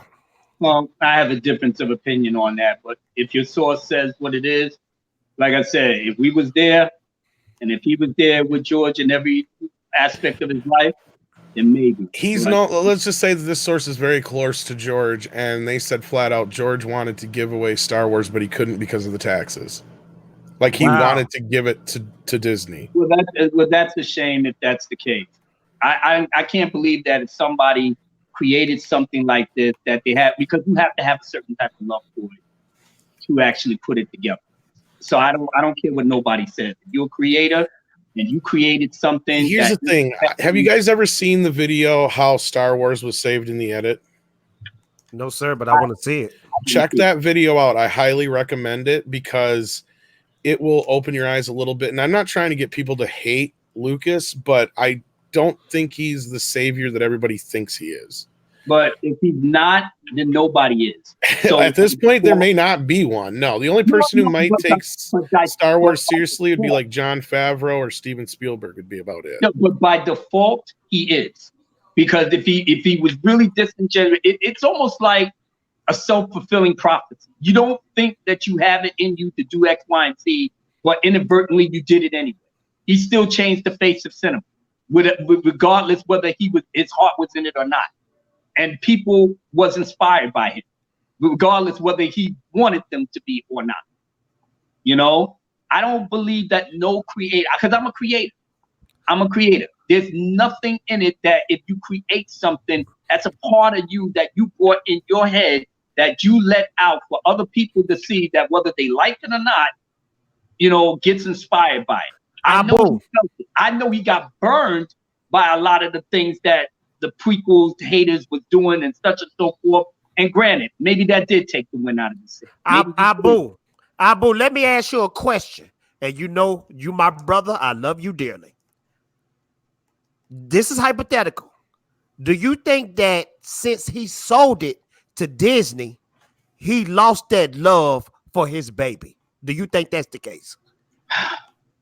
To be honest, I could agree with that assessment. I'll be honest with you. I think the love was lost a long time ago. Because he was the most distant on Empire Strikes Back, and he was the most hands-on with Return of the Jedi. If I truly love my baby, I'm keeping my baby. Oh, yeah. It was his baby, all right. He milked it, though, for everything it was worth. and he played it like, I mean, don't get me wrong. I mean, he cared about Star Wars, and Star Wars was a big deal in his life, obviously. But if you watch that, Star Wars was saved in the edit, you'll know what I mean you'll get at least kind of an idea of what I'm getting to. Like Mary asked in the thing, does George not release the other version because his wife edited on the first movie? I think that's a big reason why. Because you have to look back on this. George had this idea for this big sprawling, like boring ass space opera movie that nobody understood. And the movie was not coming together. Everything was a mess. Everybody around him told him that it sucked. The only person who got it was Steven Spielberg and the very few people that were kind of around him that were his friends.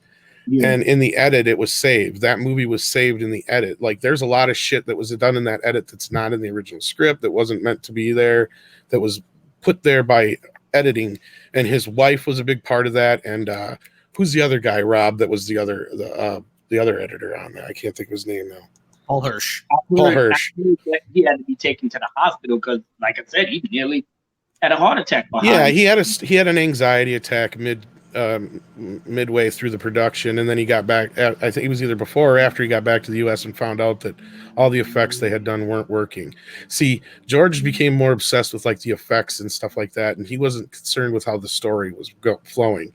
Wow. Like, he had a lot of shit that it just wasn't working. Watch that little documentaries. It'll open your eyes a little bit to how George Lucas sees storytelling and how other people saved the movie for him in editing. And then when you got to Empire Strikes Back, he was a little more hands-off until the edit. And then when he came to the edit, he did an edit, and the test screening for that supposedly was so bad that they went back and re-edited the movie for him, and that test screening did well. So he was supposedly pissy because that test screening did better. Taking you back to the first film, everybody pretty much won an Oscar for that movie except for who? George Lucas. Wow. So he resented everybody around him for winning an Oscar for that movie, except for him. And that was another thing I've heard from, or not heard, but read and seen multiple people say in interviews and shit like that about him. So you got to look at it from this perspective. Yeah, he loved Star Wars at one point, but it was kind of like this thing that got away from him, and everybody else got noticed for it except for him. But he did get noticed for it, and he didn't realize it until it was too late, until he'd kind of become Darth Vader himself in this empire that he had built around him, where his wife had left him and all his friends had left him, and he was the boss of this big multi-billion-dollar corporation, and all they really had was Star Wars, because everything they did after Star Wars flopped. Mm-hmm. And you know, that makes a lot of sense, because when you see a lot of interviews with athletes, the money is coming, but after a while, you want a championship, you want the awards, you want the trophies. Mm-hmm. So I can see how George Lucas got into that type of mind frame. You know, he want that recognition, he want that praise at the end of the day. Oh yeah. What do they always say? What do they always say about Patrick Ewing? Never won the big one. Yeah. No matter how many, a lot of guys. Well, not only that, you got to think Lucas came out of this group of maverick directors, and they were all winning Oscars around him. Mm-hmm. I mean, and when your best friend is Steven Spielberg, for fuck's sake. Spielberg, yeah. And Francis Ford Coppola. All those guys. That whole. And there's also, like, I read this thing where, and it was from a lot of accounts, like, George was almost like, I don't want to call him abusive, but like he like almost forced his wife into family life, and she was like this award-winning editor, and like people wanted her to edit their movies. Like, she was supposed to edit like Apocalypse Now and all this other shit, and like he's like, no, I'll make all the money and blah blah blah blah blah, like that kind of thing. Old-fashioned like that. He's very old-fashioned like that then. But she was like one of the premier female editors in Hollywood. Wow, I didn't know that. There wasn't very many female editors in Hollywood along with her at that time. I mean, there was a few, like, but not many.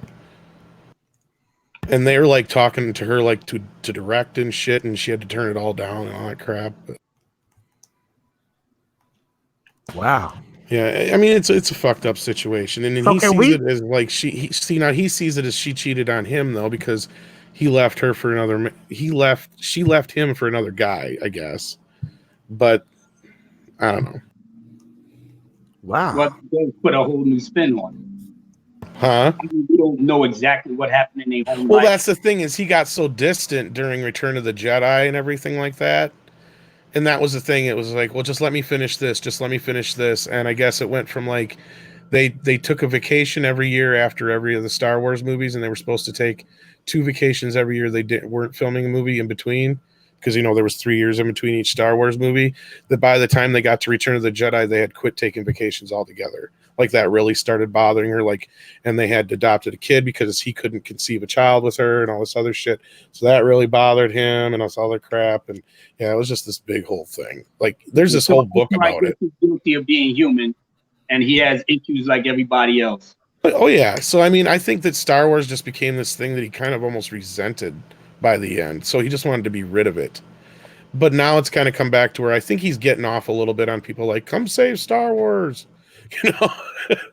He can't make it any worse. I won't argue that. He can still do that. As maybe as distant or unattached that he may be, even with the prequels, for the people that hated it or what have you, I said, in light of what you got now, didn't it feel like Star Wars to you to some extent? Well, that's the thing, is that he's in a good position if that's the case, because then he'd be a consultant. He wouldn't be worried about the stories and all that kind of stuff. But that's the other problem, is all the people that are doing the stories are shit. Yeah. But anyhow. Abu Nas, don't let that get you down, brother. You passionate. No. I'm not trying to make anybody hate on George Lucas, but I want to remind everybody, like you said it best, he is human. He's not like the savior. He's not going to be the Jesus of Star Wars. Bringing him back's probably not going to fix a whole lot. That's his point. I mean, because you literally got to do everything over. That's my whole ideology. You literally got to do everything over from scratch. I don't care about these freakers. I really don't. I just want the good stories again. Ever since the beginning of time, when the cavemen were sitting around the fire telling each other great stories, that's what it's all about when it comes to humanity. We crave good stories. Yeah, the CGI looks real pretty and cute and all that stuff, but give us some great stories that we can fall in love again. I know you're a Hollywood prick. I know you don't care about me. You just care about my money. If you want my money, produce some great stories again. That's all I ask you to do. I think with me, it's more on a personal level. I mean, because George affected so many lives, despite, the things that you drop in, Tom. And like I said, I respect your opinion. And like I said, you may have a point. My thing is that, and if I'm in denial, maybe that's me. But on a personal level, in terms of maybe other children or other kids in our age bracket, when we were small, that we got inspired by his story, that he eventually just let go for whatever reason. It's not so much as a lesson, but it was destined that he would affect lives of millions and millions of people in terms of their imagination, maybe their emotional state. I literally had a horrible childhood to a certain degree, literally abused by my stepfather. And all I had was Star Wars to help keep my sanity behind all this shit. Wow. No, and there's nothing wrong with that. And I'm not trying to take that away from anybody. But one thing you should just do, though, is just remember that there's other people besides George that deserve your gratitude too, though. Absolutely. That goes without saying, but they did work for him. They shared his love for his vision, and they made it happen. All I know is that they wouldn't have done anything had he not come up with the idea. Oh, yeah, you're right. And I'm not trying to take any of that away from you at all. I'm not even in the least. It just felt like to me, but I already bared my soul out on John Talks. So if you want to know all about that, go on his channel and look up. Now watch this. And Abu Nas, I'm sorry if I cut you off, but watch this. I'm going to be like Leia from A New Hope. Jon Favreau, you're our only hope. Well, hope's not a strategy, as Gary would say. Right, Rob? I mean, is he that great? He's kind of a yes boss sort of guy, isn't he? Well, not really. I'll say this about Favreau. I trust him more than I do a lot of the other people that have been brought on board so far. I kind of think Star Wars and Star Trek should just go away for a while and let us miss it for a little bit. Let us let us remember how good it could be, and like let us stop being pissed at it. Just go away, stop pissing us off, stop calling us names for a while, stop demanding money from us, and then maybe I'll remember that I liked you once. You know what, Mecca? I see what you mean. I see what you mean, because it was always a gap between the trilogies. Mm-hmm. So maybe we need another gap after this trilogy is over. Yeah, we won't get it though, because we've got all of the we've got all these shows coming out. And it's like, oh, and here's the Mandalorian, and here's this show, and Obi-Wan's got a show, and you like Obi-Wan. Remember Obi-Wan? Yeah, I'll just go watch South Park. remember berries. You like Star Wars, huh? Not anymore, no. No, you don't. It's getting sad. I like Howard the Duck more than I do Star Wars anymore, it feels like. No, I can't watch that one either. George, I forgot about that. George Lucas made that movie, huh? Yeah, he produced it, yeah. And that was like he wanted to make Howard the Duck before Star Wars was a thing. Oh man. Howard Crappy the Duck. movies. I found Howard the Duck on DVD for $3.50 at Walmart in the bargain. Oh, I've got 2 different Blu-rays of that. That's what's sad. Well, I didn't buy it because I wanted it on Blu-ray. Oh shit! I got the US one, and then I got one imported that's got some other special features on it and shit that's not on this one. I know it's sad. I'm sad. You're a cinephile. That too. It would be if movies were good. I'd buy more. Yeah. Well, weird thing is Howard the Duck. For the time, I can understand why people are like, "What the fuck is this?" Because if you didn't know what Howard the Duck was, you would be lost. But otherwise, it's not that bad of an adaptation of what. Well, yeah, you have to like the source material, though. That's what I'm saying. If you know the and, source material, then it's pretty close to what the source material is, from my recollection. Yeah, I watched it recently, and it wasn't. I mean, and I want to say maybe like within the last decade, and I'm like, oh yeah, I remember Howard the Duck. I think I liked this as a kid. I don't like no. No. Of course, I don't think I like anything anymore, though. Hey, didn't in Howard the Duck they had a scene where they showed some duck boobs? Yep. Okay, I thought I was tripping when I was a little kid. Duck boobs. Oh yeah, duck tits. That's the word for today. Lucky girl. I'm in love. I tell this is the most recent movie I bought though on Blu-ray. Wrath of Khan director's cut. Yeah, And you can tell he hasn't even opened it yet. That's how proud of it he is. it was only $10. I haven't opened the last few movies I bought because like I never watched them, and then I just stopped buying stuff too. Well, what was the last thing I bought? Was probably the Laugh-In set. Might have been the last one I bought. I haven't opened it.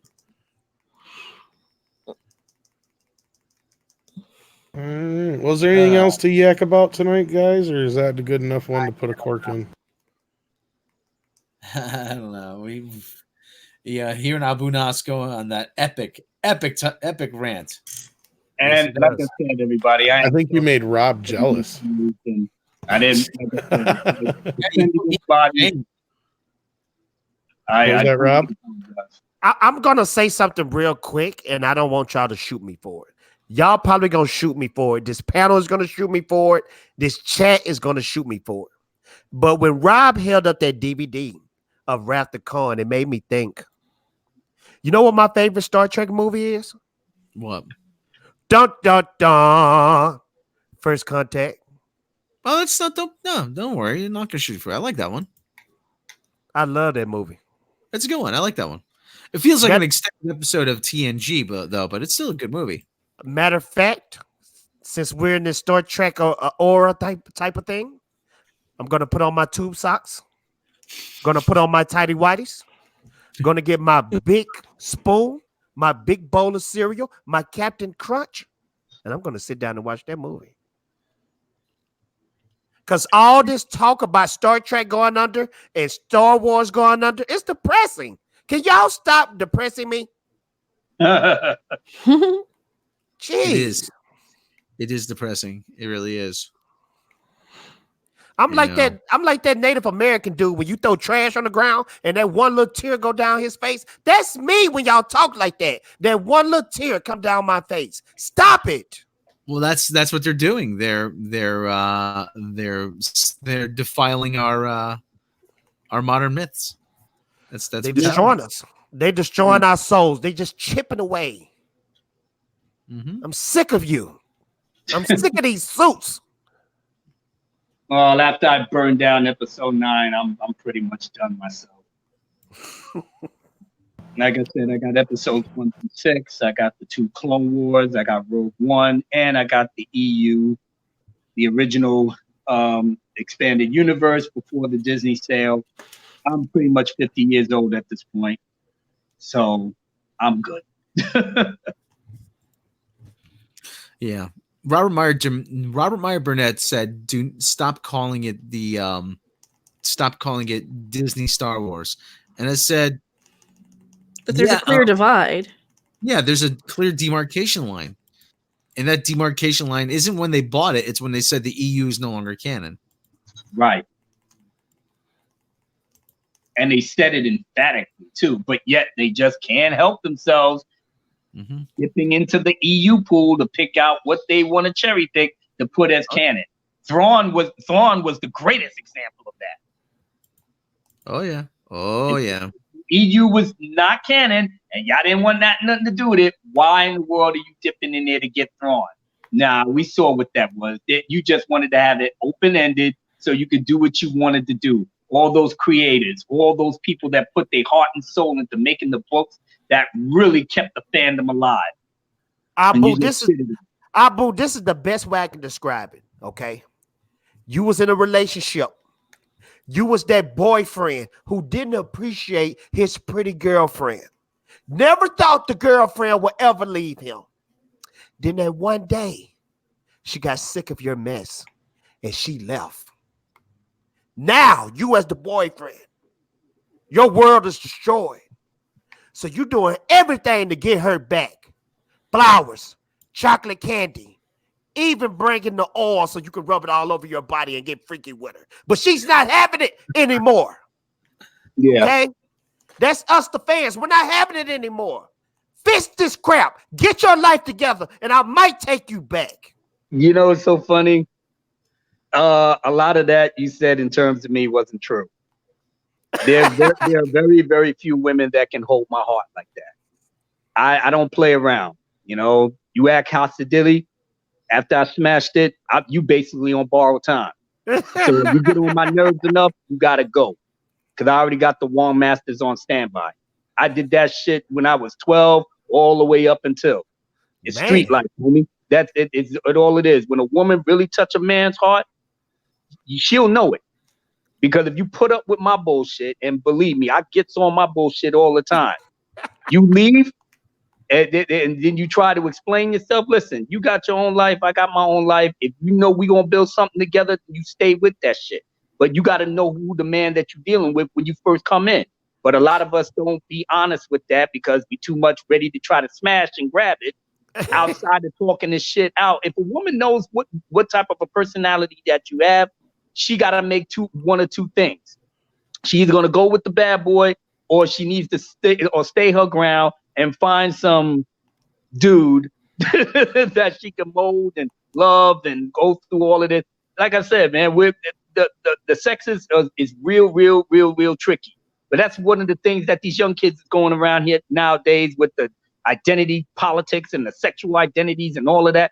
Y'all have fun with it. That's why these little male feminists running around here now, because they really think they had the key to get into a woman's heart, her pants, and everything else, and all they doing is being manipulated. A real man will actually tell you, look, I'm not perfect, I'm this, that, whatever. But I swear to God, girl, you ride hard for your dude, I'm gonna ride hard for you. It's really that simple. It's really that simple. But I do get your analogy though. Yeah, because I couldn't apply that to me because I was like, damn, when's the last time I even gave her? But you know what I'm saying? But even with my children's mother. But this what I meant. They got so cocky because they knew they had us. Right. They knew anything Star Wars, we was gonna rock with it. So that's why they added this stuff. I'm guilty. Yeah. I'm guilty of that. Cause I love Star Wars. I love it with a passion because, as I said, I have personal reasons why this franchise that George Lucas created saved my life. You know, that's why when I come up to George Lucas, and Tom gave me a lot of things to think about, and now he's made him human in my eyes. I don't fault that, but on the other side of my brain, it still wouldn't have came to pass had he not been born, had he not been raised, had he not made the decisions that he made, had he not been led to USC, meet Spielberg, made the path to marry his wife, all the way up to him writing in his little notebook, Star Wars Episode 4. All of that would not have happened. I take it straight to the source. All the middle parts and stuff is interesting, but I still take that shit to the source. None of this would have been possible. We would not even be sitting here today in this chat talking about it had he not been birthed into this world. Nothing. So I'm still giving him that love. Because for me, I don't know what I would have done had I not had the little Star Wars cards to keep me from crying, or this fucking bastard, you know, broke all my toys and made me and my brother's life miserable. And, you know, it was a lot. But Star Wars was there.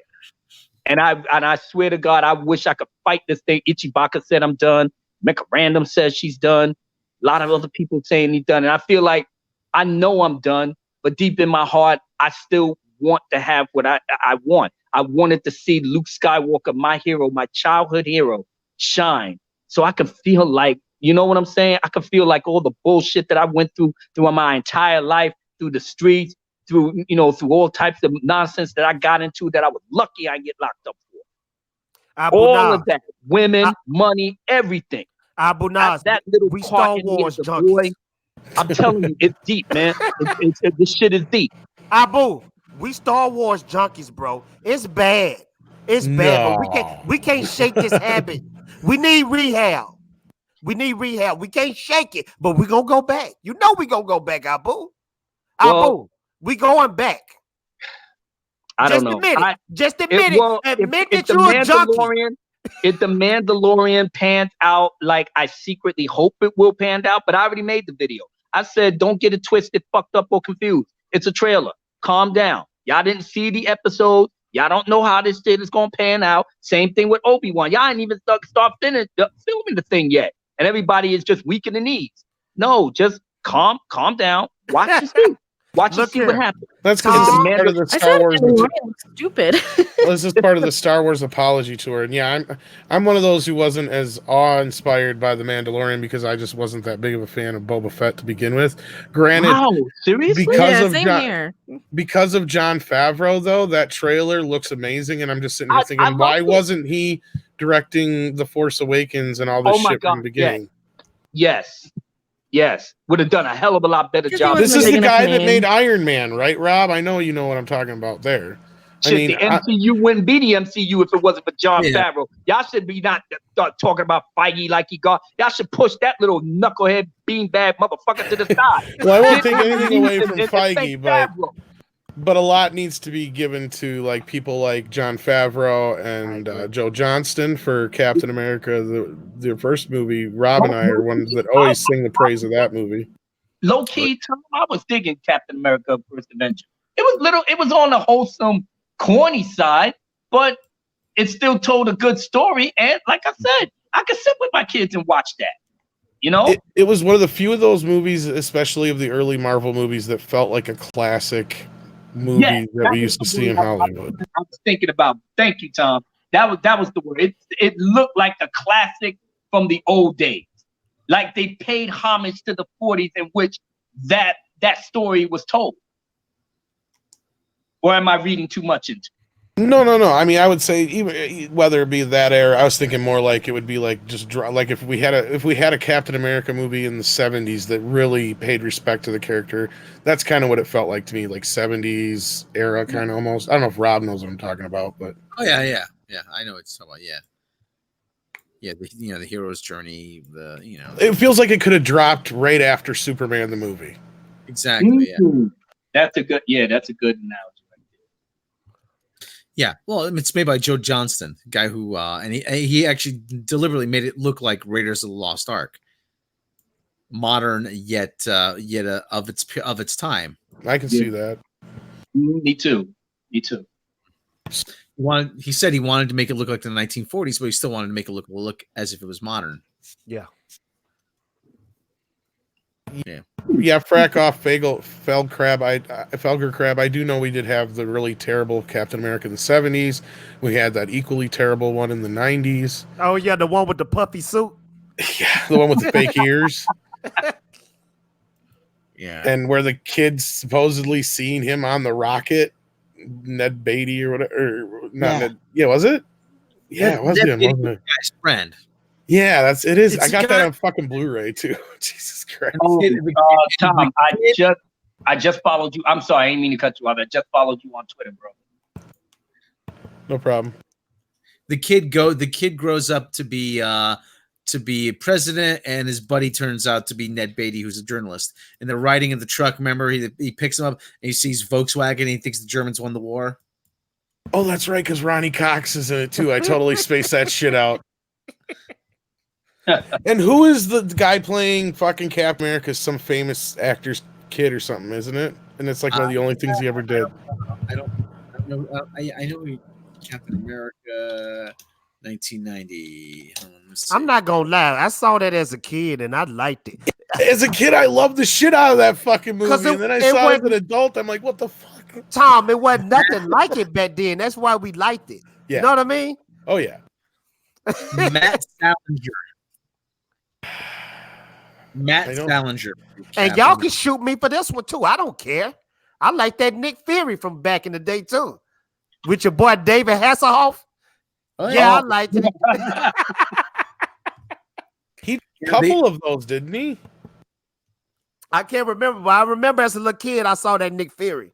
I think he did 2 or 3 of those as backdoor pilots, Rob. I don't know if you remember those. I remember them making. I remember watching Entertainment Tonight. I remember them making it, and I remember they were shooting in Toronto because to save money, they film in Toronto and they try to pass it off as New York City.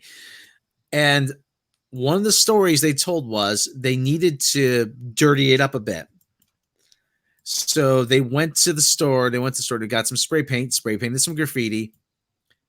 And they filmed the scene, okay, and then they went back the next day to film more, another part of the same scene. And the city of Toronto was so on top of things that they had painted over the graffiti in the 24 hours that it took them to break and then come back. Why doesn't that surprise me?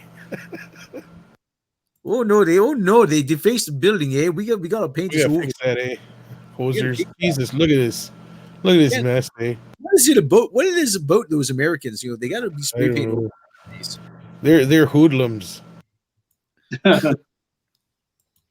Ronan Blade. Why isn't Joe Johnston making movies? Making more movies? I don't know. Quasi-retired, isn't he? Yeah, he's working on a Narnia movie, and then he says he's going to retire. But he might have. I don't want to say he might have been blacklisted by Hollywood, but it's the thing. Joe Johnston should have been making one of these Star Wars movies. He really should have. And that stupid, I'll get Me Too'd. That the she devil herself. Cray K. Just call her Cray K. Cray K. She got all pissy with him on Jurassic Park 3, and which probably made him say, "No, I don't want any part of that. I want part of that crazy train." But Joe Johnston, they wouldn't have him anyway because Joe Johnston actually knows Star Wars. He worked on Star Wars, and that was the last thing they wanted. A criminally underappreciated director. R&B agrees. R&B actually agrees with that too. Yeah, I do too. And like I said, I mean, I would hopefully someday we'll do a video on the main channel about the whole Jurassic 3 debacle. But I told Joe Johnston I want more strong female characters. And you know what? At the end of the day, that's probably her only input when it comes to Star Wars. No, she probably came up with that talking fucking raptor too. Hey, Ellen.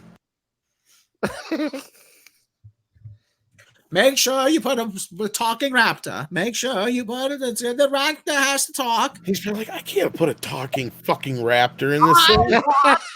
Raptor in this scene. Don't you know how important it is? We have to be sensitive. So he's like, he went back and he got smart. And he's like, all right, we'll actually have them communicate because we've talked about how they communicate. We'll just have these guys a little bit smarter. They're a little technologically advanced through DNA, genetics, blah blah blah.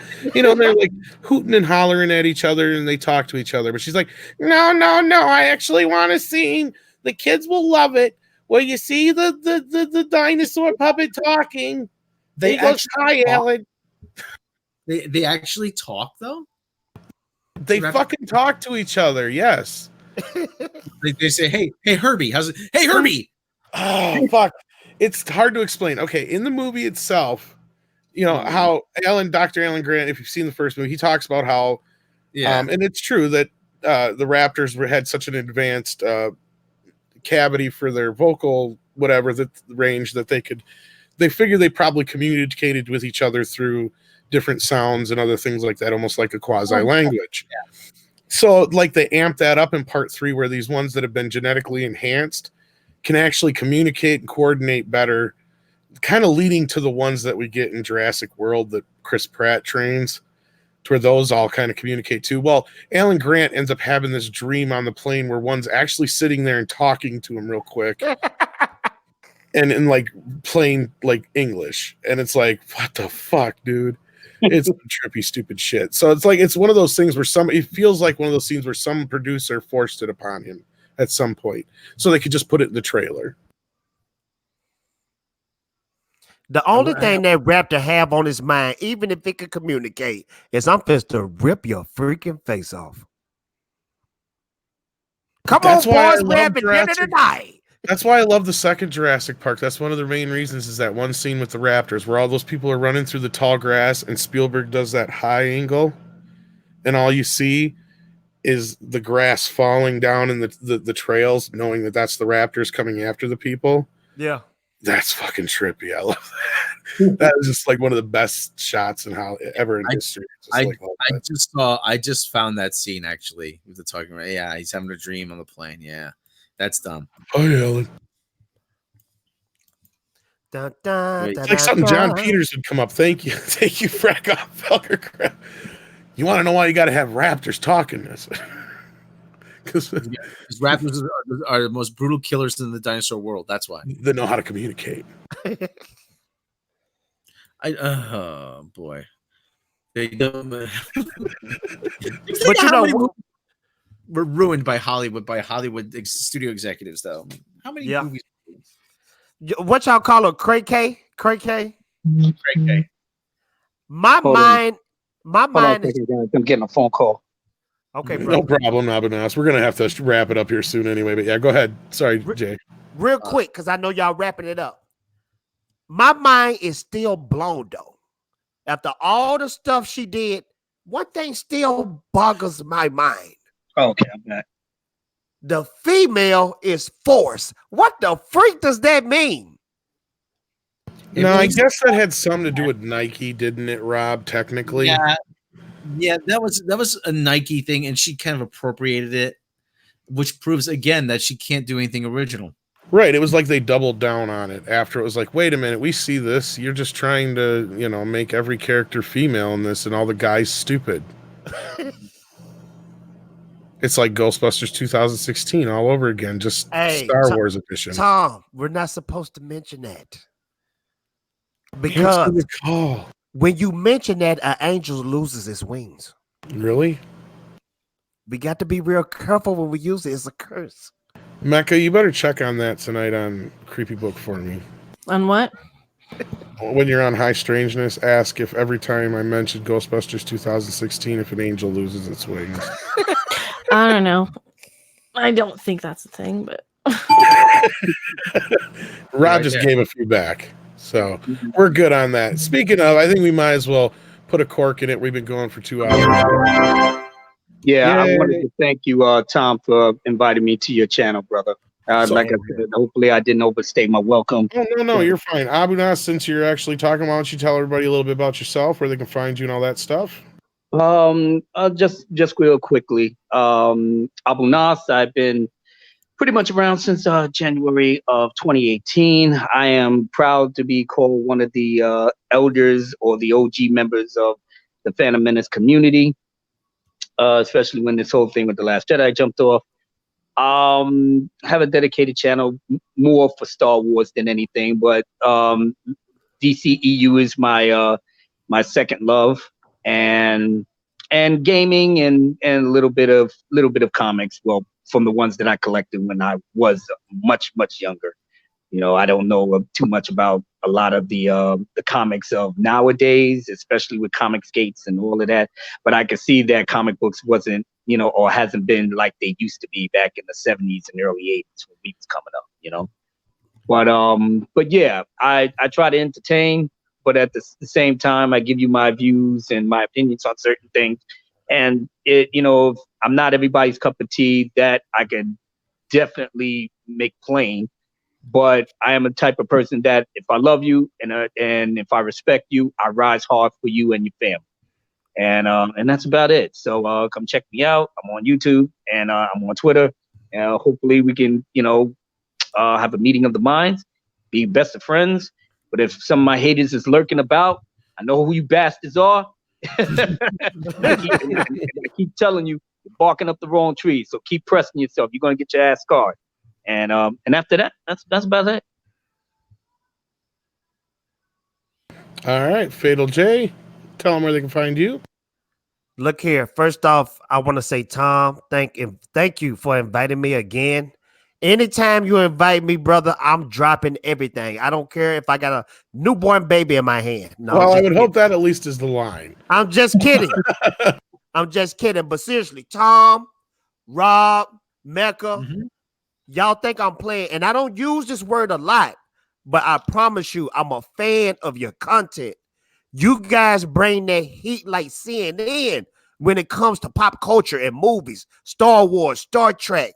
I'm a Star Trek fan to the heart. Star Wars fan to the heart. They said people can't be both. I'm both. I enjoy it. Man, just come check out my channel if you have the time. I put my heart and soul into my videos. Hey, I love you. I even love people in the chat. Ronan Blade, I'm obsessed with you, bro. Chief Cook, I love you, man. Mary, son of a red shirt. That's a cool name. I rock with you.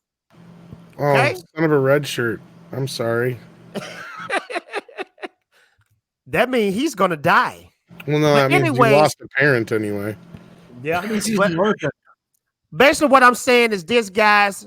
Thank you for having me. I wish to come back, but if I don't ever come back, I'm glad I was here, man. Oh, I'm sure you'll be back. Thank you, my friend. Oh, yeah, we'll have you back. Don't worry. Mecha Random, the one, the only, the YouTube Harpy, Daytime Emmy Award-winning chef, and what else would you say? Ninja Harpy, Princess? No, you're the queen. I wouldn't say Queen Mecha. It's Queen Mecha. Queen Mecha, that's right. And connoisseur of kaiju and sitar player, yes, stars and everything else. Marijuana enthusiast. Yes, edible enthusiast. Riding crop connoisseur. That's what I was looking for. Yeah. Yeah, watch my shit. I got. Tell them where they can find you.